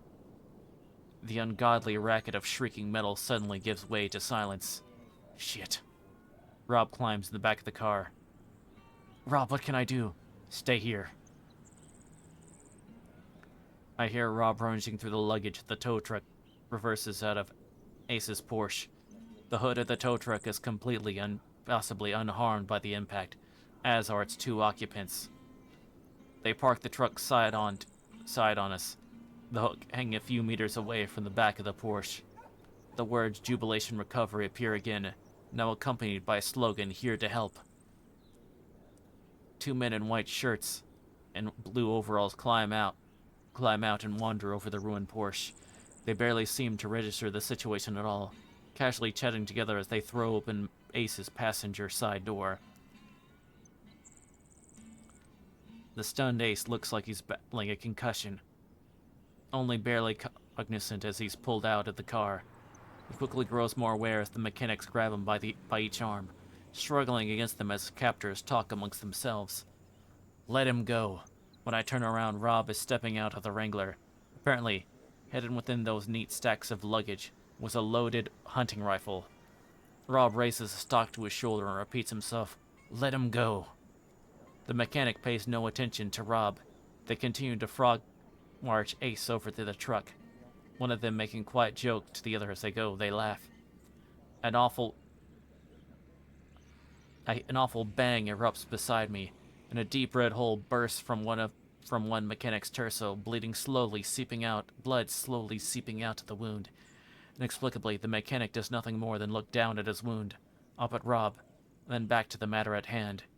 He hardly breaks stride as he continues toward the truck, bleeding freely onto the floor.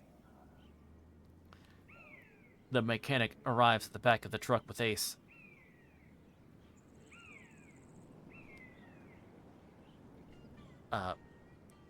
Two short loops of thin chain hanging from the lowest of the hooked chain links. The mechanic feed Ace's arms through one loop each, until he's hanging by the armpits in front of the hook itself.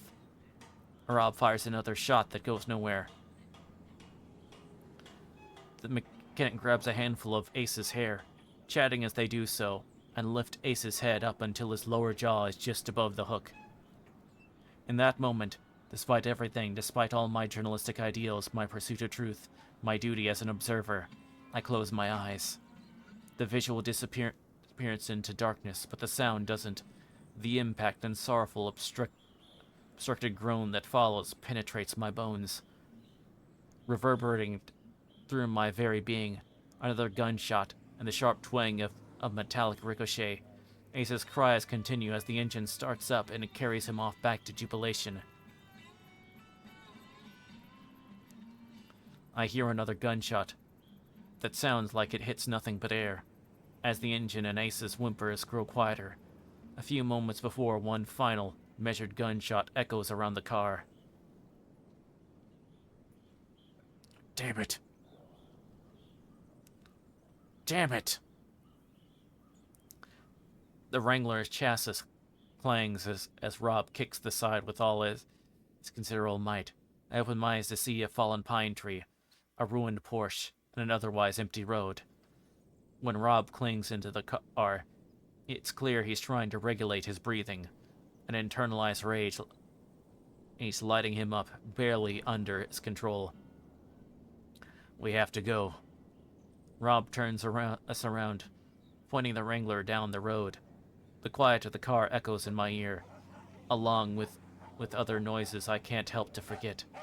I watch the fallen pine grow smaller in the rearview mirror, overwhelmed by a feeling that I'm leaving more behind on this road than I can currently imagine.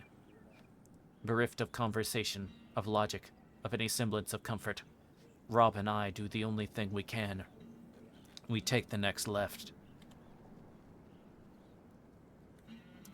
And that is the end of part 3.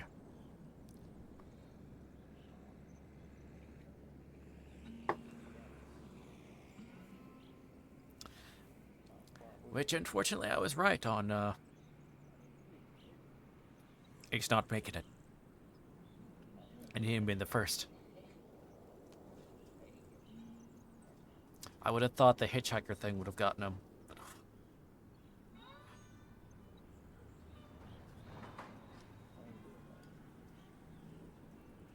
Okay, let me see. I think we can do another part.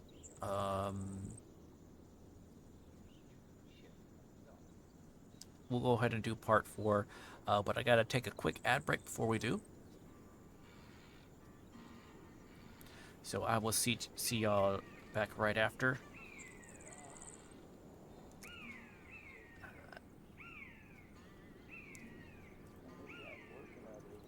So just be back in 3 minutes.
Okay, we back.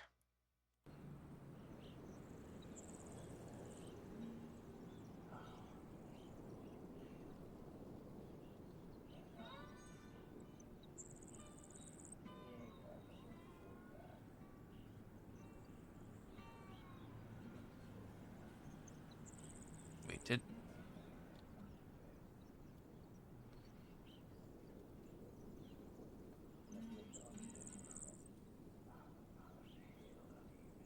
Okay.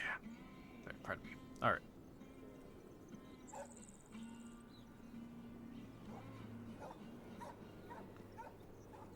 Alright, so we'll continue now with part 4.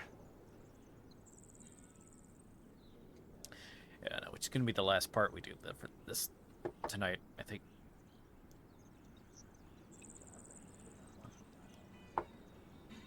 Part 4. Hi guys. First I want to apologize for not being at my laptop for the past few days.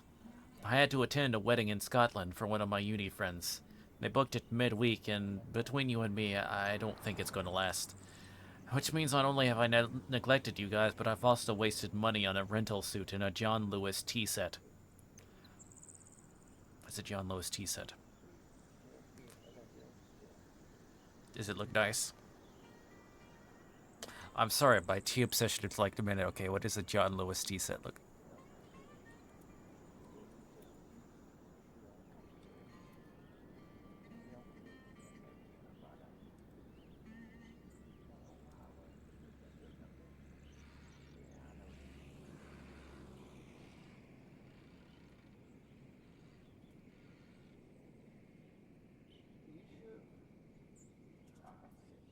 Oh, wait, does it refer to a style of tea set? Style of tea set?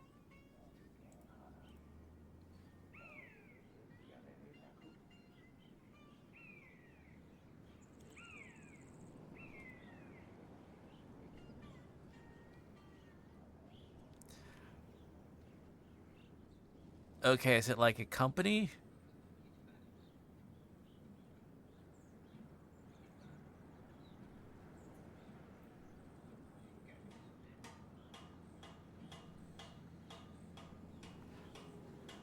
I think it's like a company.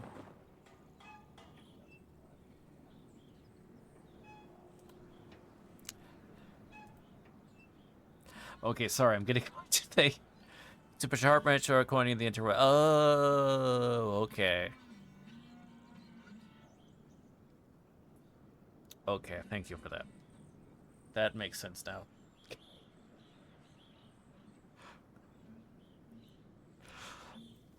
I may or may not have. There's a distinct chance I may have. My autism was showing that getting immediately by that. Distracted by what's the type of tea set? Anyway, ahem. As always, thank you for your help in my ongoing attempt to find Alice.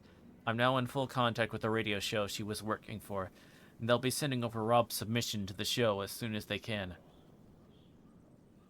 I've looked up every town named Jubilation and have contacted residents from each of them.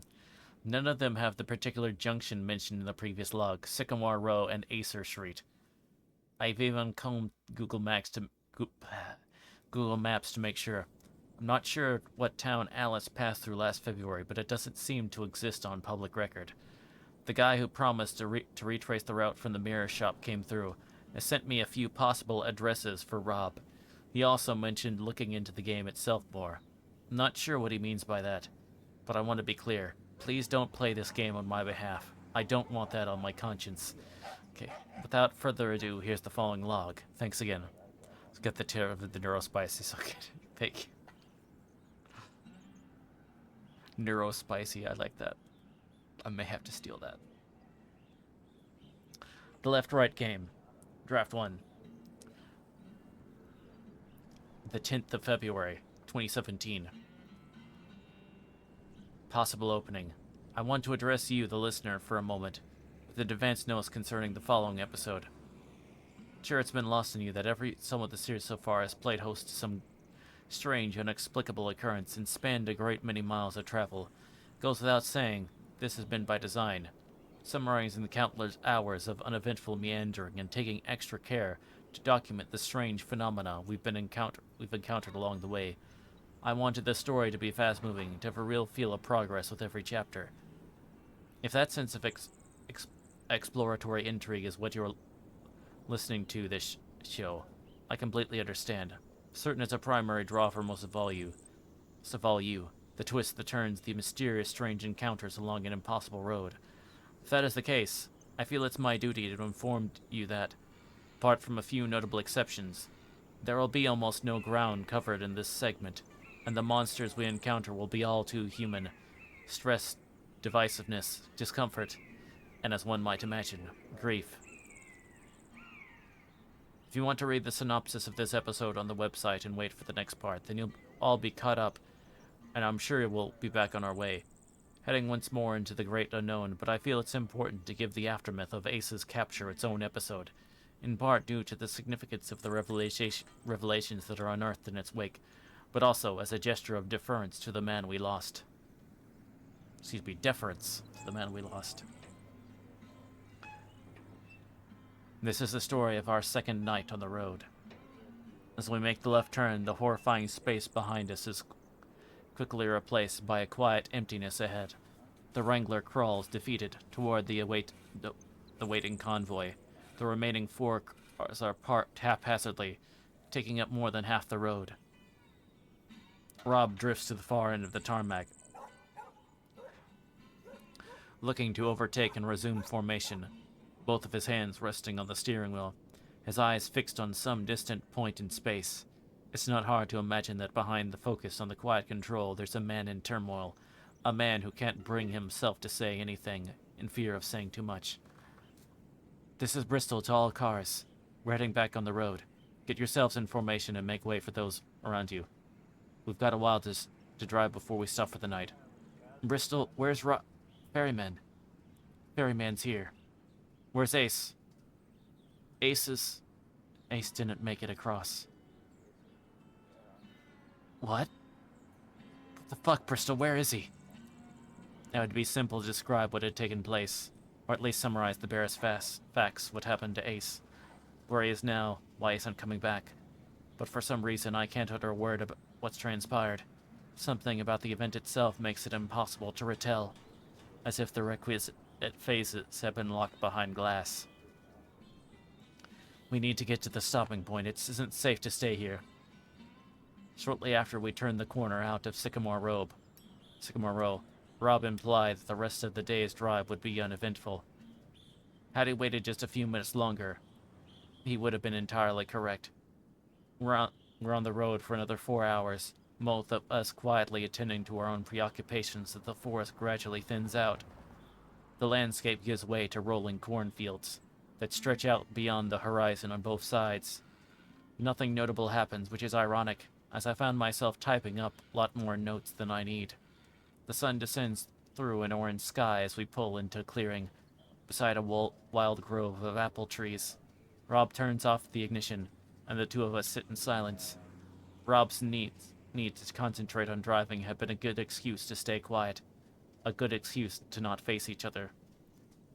Now the wheels aren't turning, however, and the true reason for our mutual reticence is all too clear. Do you think he's dead? I don't know.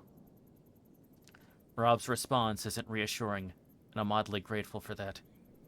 There are no comforting words he can give me, and any attempt would have seemed horrifically insincere, a mockery of the situation's onerous gravity. Anyway, given the circumstances of Ace's capture, I'm not sure which answer I want to hear. Lilith appears at my window, rapping her knuckles against the glass with an aggressive impatience. I'd expect nothing less.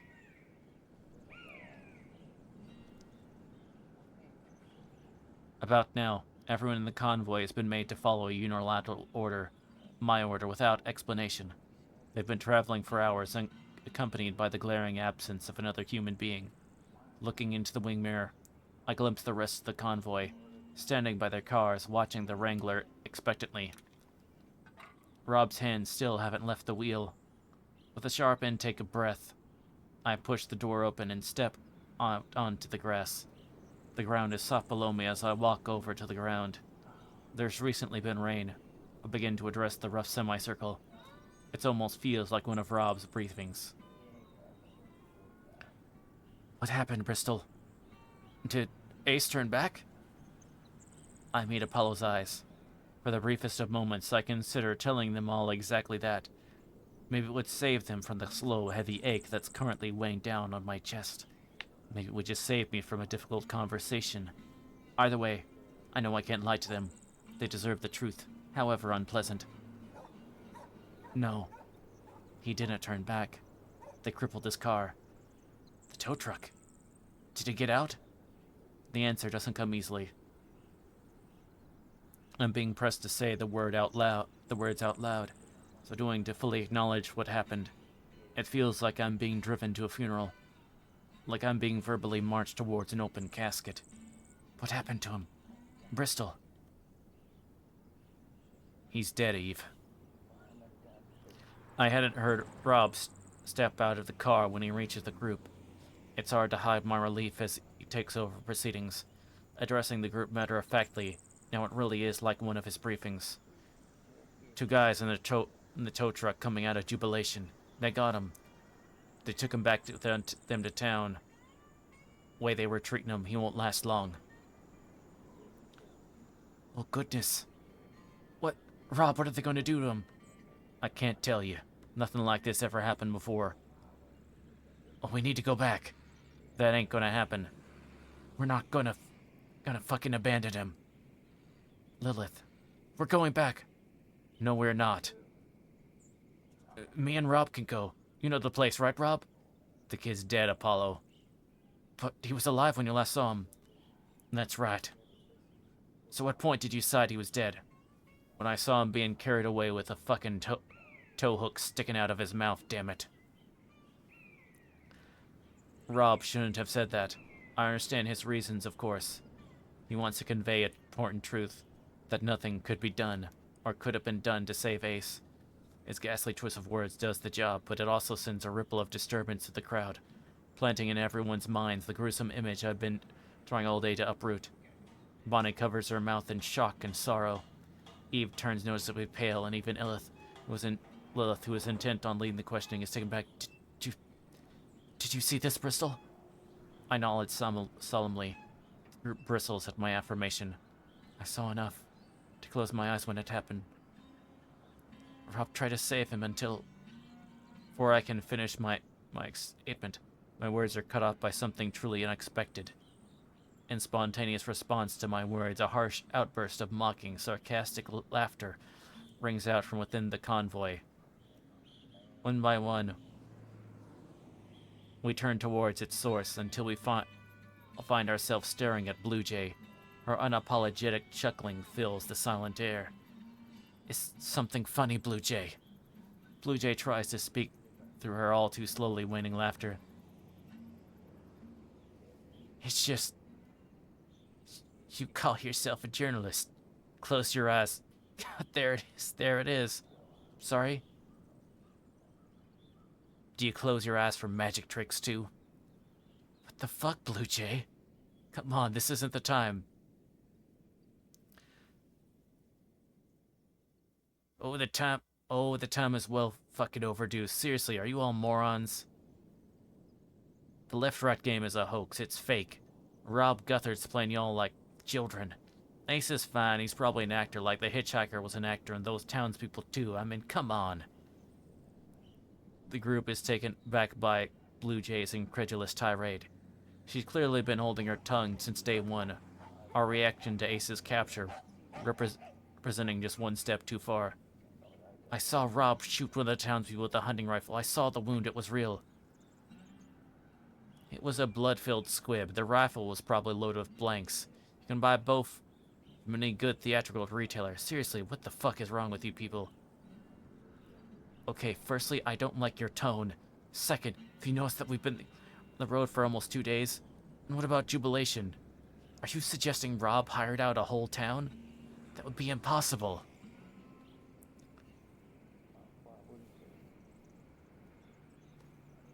Oh yeah, sure, that's impossible, but that's totally believable that we're driving on a magic road. Maybe this is the highest budget scam I've ever seen, but it's all is a scam. And Al Jazeera here has given him all the publicity it wants. I mean, these people are shaped, but you're a psychopath. My mother used to tell me that you can't strike a person from the high road. Staring down the barrel of Blue Jay's darkly self-satisfied grin, I'm more than tempted to make the descent. Okay, Blue Jay, fair enough. I'm going to pretend you know what's going on here. For all you could be right. But why would Rob spend the production budget of a Hollywood film to trick a radio journalist and 2 vloggers? Trust me, our website does not get enough traffic for...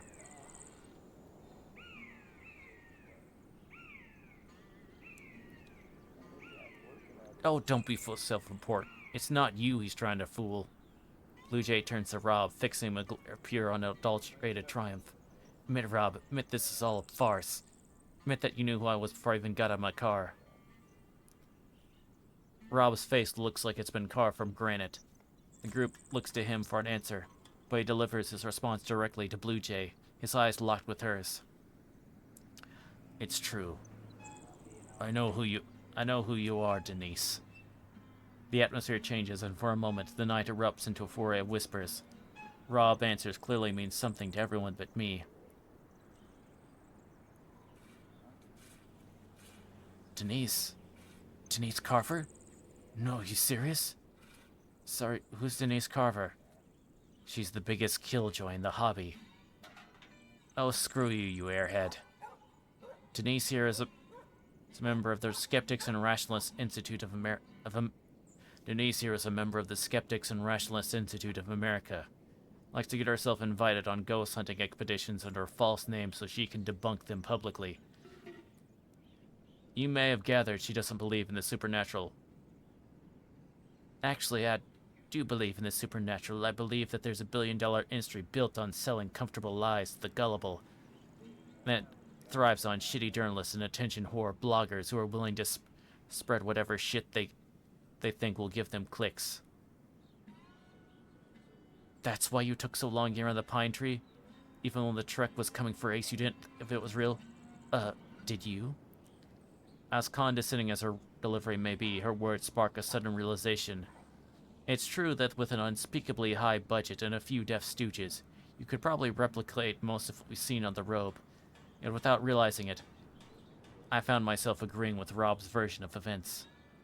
Personally defending the Riot Games' validity against its requires, I'd set off this journey much like Blue Jay, as a staunch, confident skeptic. But somewhere between the tunnel and this moment, I'd become a believer.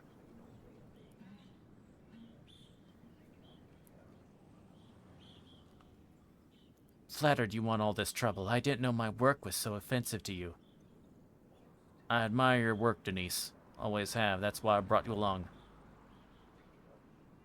This is bullshit. Tell your friend Ace he can't act for shit. This form requires respite. Good night. Oh, thank you very much. Okay, well, you have a lovely night. Yes, the VOD will be up, and also I will be uploading this to YouTube if you want to the whole thing. You have a lovely night, Jules. Thank you for coming by. Blue Jay pulls a pack of marbles out of her coat. Lighting up immediately, goes to sit on the hood of her nearby car. Jamina clearly signals that her part in the conversation is over. The words leave a bitter aftertaste for everyone involved. To sympathize must be exhausting, spending 2 days with people whose opinions are diametrically opposed to your own, having to listen in silence while they corroborate their own seemingly preposterous views. Having said that, however, I'm incredibly glad she stopped talking. It reminds me of a time when we got on much better. The next question comes from Eve, her voice quivering. Can we die here, Rob? The quiet voice of her words turns everyone's head back towards Rob. It's clear that others have been thinking the same thing and they're looking to Rob for an answer. It's possible. The road ain't never killed no one before. Not so long as everyone followed the rules. But you said in your emails it was dangerous. That's right. But you didn't feel like telling us we could die out here? Rob turns to Lilith, clearly offended by her accusation. In the 1920s, John Ebenroe killed 36 people and violated their bodies. In one of your videos, you guys went to his home in Virginia looking for the man's ghost. Bonnie and Clyde once spent $500 to stay at the Iowa Murder House, a place that's supposed to possess its victims and force them to kill each other. If you all honestly believed in what you were chasing, you should be accepting death as an outcome every time you step out. We're looking for evidence of another world. What we're doing here has the scientific significance of the moon landings, the cultural significance of Columbus reaching the Americas, and a whole lot of people died doing both. If you accepted the risk chasing down the ghost of a 2-bit serial killer, you should be willing to accept the risk for this. Lilith looks like she's been scolded by a parent. There's a fire in her eyes as she observes Rob, meeting his criticism with scorn. So it's Ace's fault. He should have accepted the risk? He did accept the risk. Ace made his decisions. He saw the danger of the road firsthand and he kept on going. I told you this place could be dangerous, and maybe you didn't take that seriously, but you are not going to treat me like I lured any of you here under false pretenses. We stand for a few moments in a comfortable void left by Rob's words. No one's quite sure where to look. Well, what do we do now, Rob? Do we turn around? I ain't gonna make that decision for you. If you want to split off and head back, I suggest you wait till morning, and stagger your leaving times by an hour or so. I ain't never seen nothing like what happened back there before, but this is the most people I ever played the game with. Maybe that's doing something. What do you mean by that? Well, it's the only thing that's changed. Truth is, this ain't our world. By all rights, we shouldn't be here. Even when it's one car, the road always tries to discourage you. Maybe it's like bacteria in a vein. One or two might slip by unnoticed. Once it hits a certain point, it's like an immune response. Think the road's pushing back on foreign objects? And the bigger the group, the more violent the response. It makes sense. Until Blue Jay laughs once more. Hearing her reaction, I reassess what I'm saying and can't but feel a little foolish at the idea. Maybe it's just a theory, I don't know. Rob collects himself, regaining his composure. Either way, you have the morning to decide if you want to keep on the road. Bristol? If you want to go home, you gotta find someone to take you. I ain't ready to head back yet. He turns away from the group and marches to the Wrangler. I don't see him going for the rest of the evening, and I have no intention of bothering him. Even Lilith immediately crowd around me, ask if I'm alright, and taking it in turns to disparage Rob's action. I can't bring myself to join in. All I can bring myself is to say, "Can I charge my phone in your car?" The group has very little to say for the rest of the night. A deep solemnity hangs in the air, dampening any semblance of good cheer like wet leaves in a dwindling fire. No one offers any conversation. Like Apollo's reservoir of quips has run dry. Everyone's wondering they'll be going from here, pondering the sort of person they are in circumstances such as this. Do they press on towards danger, or back towards safe and familiar ground? It's a question they'll have to figure out for themselves, ideally before sunrise. I already have questions of my own.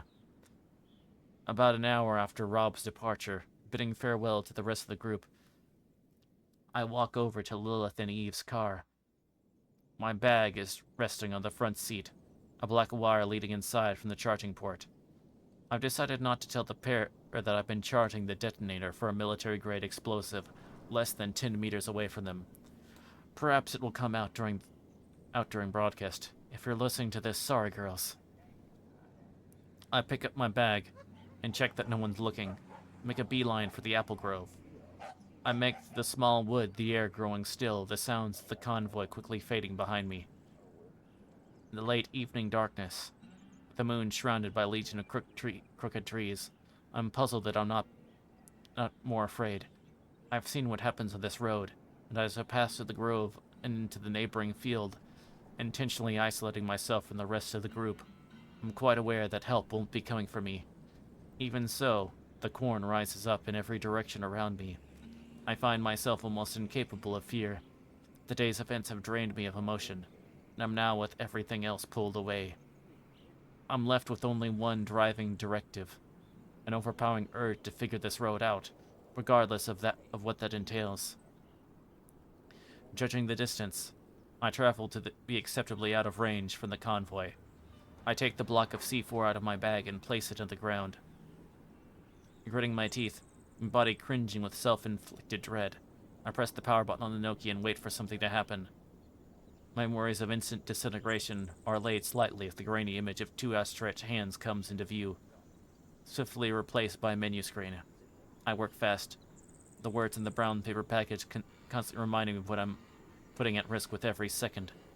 First, I type my own number in the phone, assuming, or at least hoping, that the mechanism isn't activated by outgoing calls. A few seconds later, my cell phone rings, giving me the Nokia's number. Checking the call logs, I find a second, different number. It seems to have made a call to the phone 3 times in quick succession. If I were a betting woman, which sometimes I am, I suggest that this number belongs to whoever built the bomb. The call representing an attempt to test the trigger prior to its implementation. If I'm right, then this should be the personal number of whoever was driving that crashed car.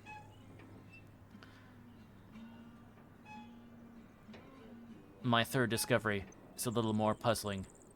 No texts have been sent from this phone. However, there was one solitary message residing in the phone's inbox. It's from a third separate number, and it reads thus: "Please don't do this, Rob." I stare at those 4 words, the new information gating uncomfortably against my already preconceived theories.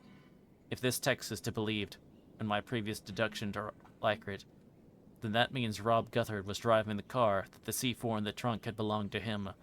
All this time I thought Rob may have been responsible for something terrible. But what if he was run off the road himself? If that is the case, it leads to an entirely new question. Who was responsible for this crash? So I begin to think it over, the air explodes around me. I'm jolted out of my examination by a powerful, echoing voice which reverberates the very air. The corn is thrown into a frenzy as the noise echoes from every direction, as if spoken by the air itself. "I've watched you questioning." Without a second hesitation, I turn off the Nokia and throw the block into my bag. I jump to my feet and scan the cornfield. Whoever spoke the words, backing away towards the convoy. Suddenly realizing how far I am from my friends, I break into a run, my boots pounding the dirt as I flee back to the woods. A minute later, I burst out through the trees, my bag swinging with the weight to the block.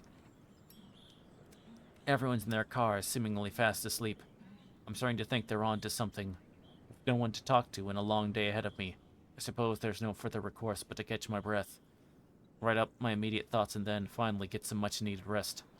I feel a dull presence behind my eyes as I step towards the Wrangler.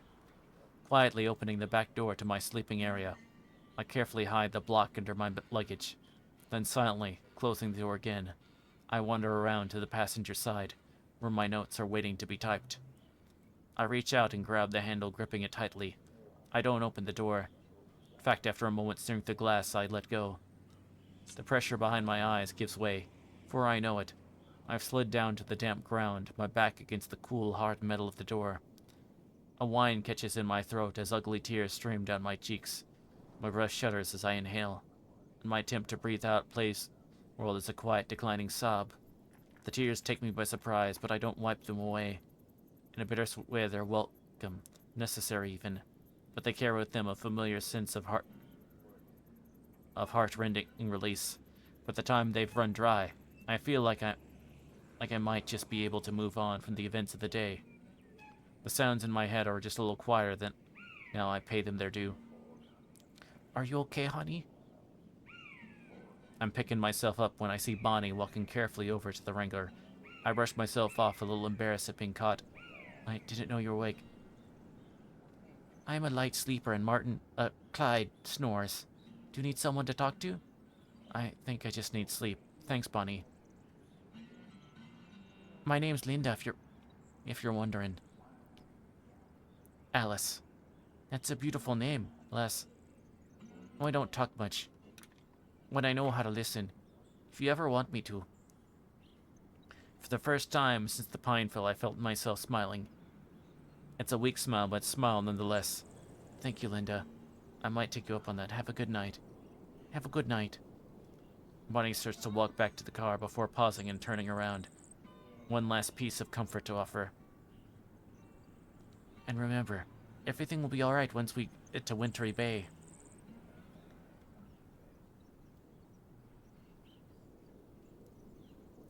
I frown a little, unsure what Bonnie means. She smiles back blankly, then resumes the path back to her car. She's mentioned that place before upon leaving Jubilation, and what seemed like a moment of idle reminiscence. How she mentioned it just now doesn't seem like reminiscence at all. After everything that's gone on, all the suspicion I've directed at Rob, all my worry for Ace is something the matter with Bonnie. Perhaps some misunderstanding, perhaps Bonnie misspoke. But all the same, the brief comfort her words affected me has already faded away, leaving a familiar feeling of confusion and paranoia in its place. I let myself into the passenger side, type up a few pressing notes, and then climb through onto the air mattress. Sleeping doesn't come easily. I close my eyes and try to convince myself that tomorrow will be better than this harrowing day. Yet every time I make that particular argument, a voice in my head responds, "That may depend on which way you turn."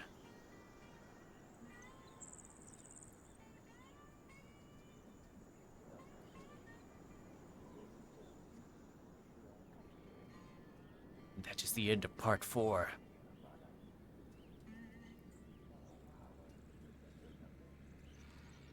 How are we doing?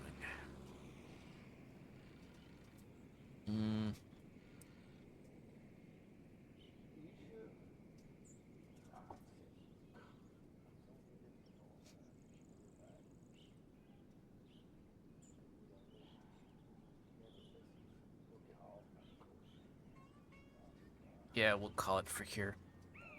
And we'll pick up next time. This next week. On Tuesday. Sorry, I got a yawn. But I have been enjoying this story. This is a good one. I'm glad I decided to go through with this one.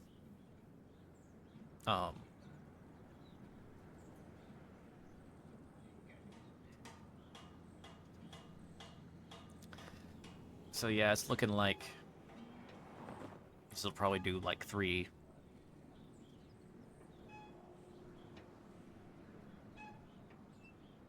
Oh, sorry. 3 sessions. 3 straight sessions do this. But anyway, enjoy this, and next time we will pick up with part 5 of the Left Right game.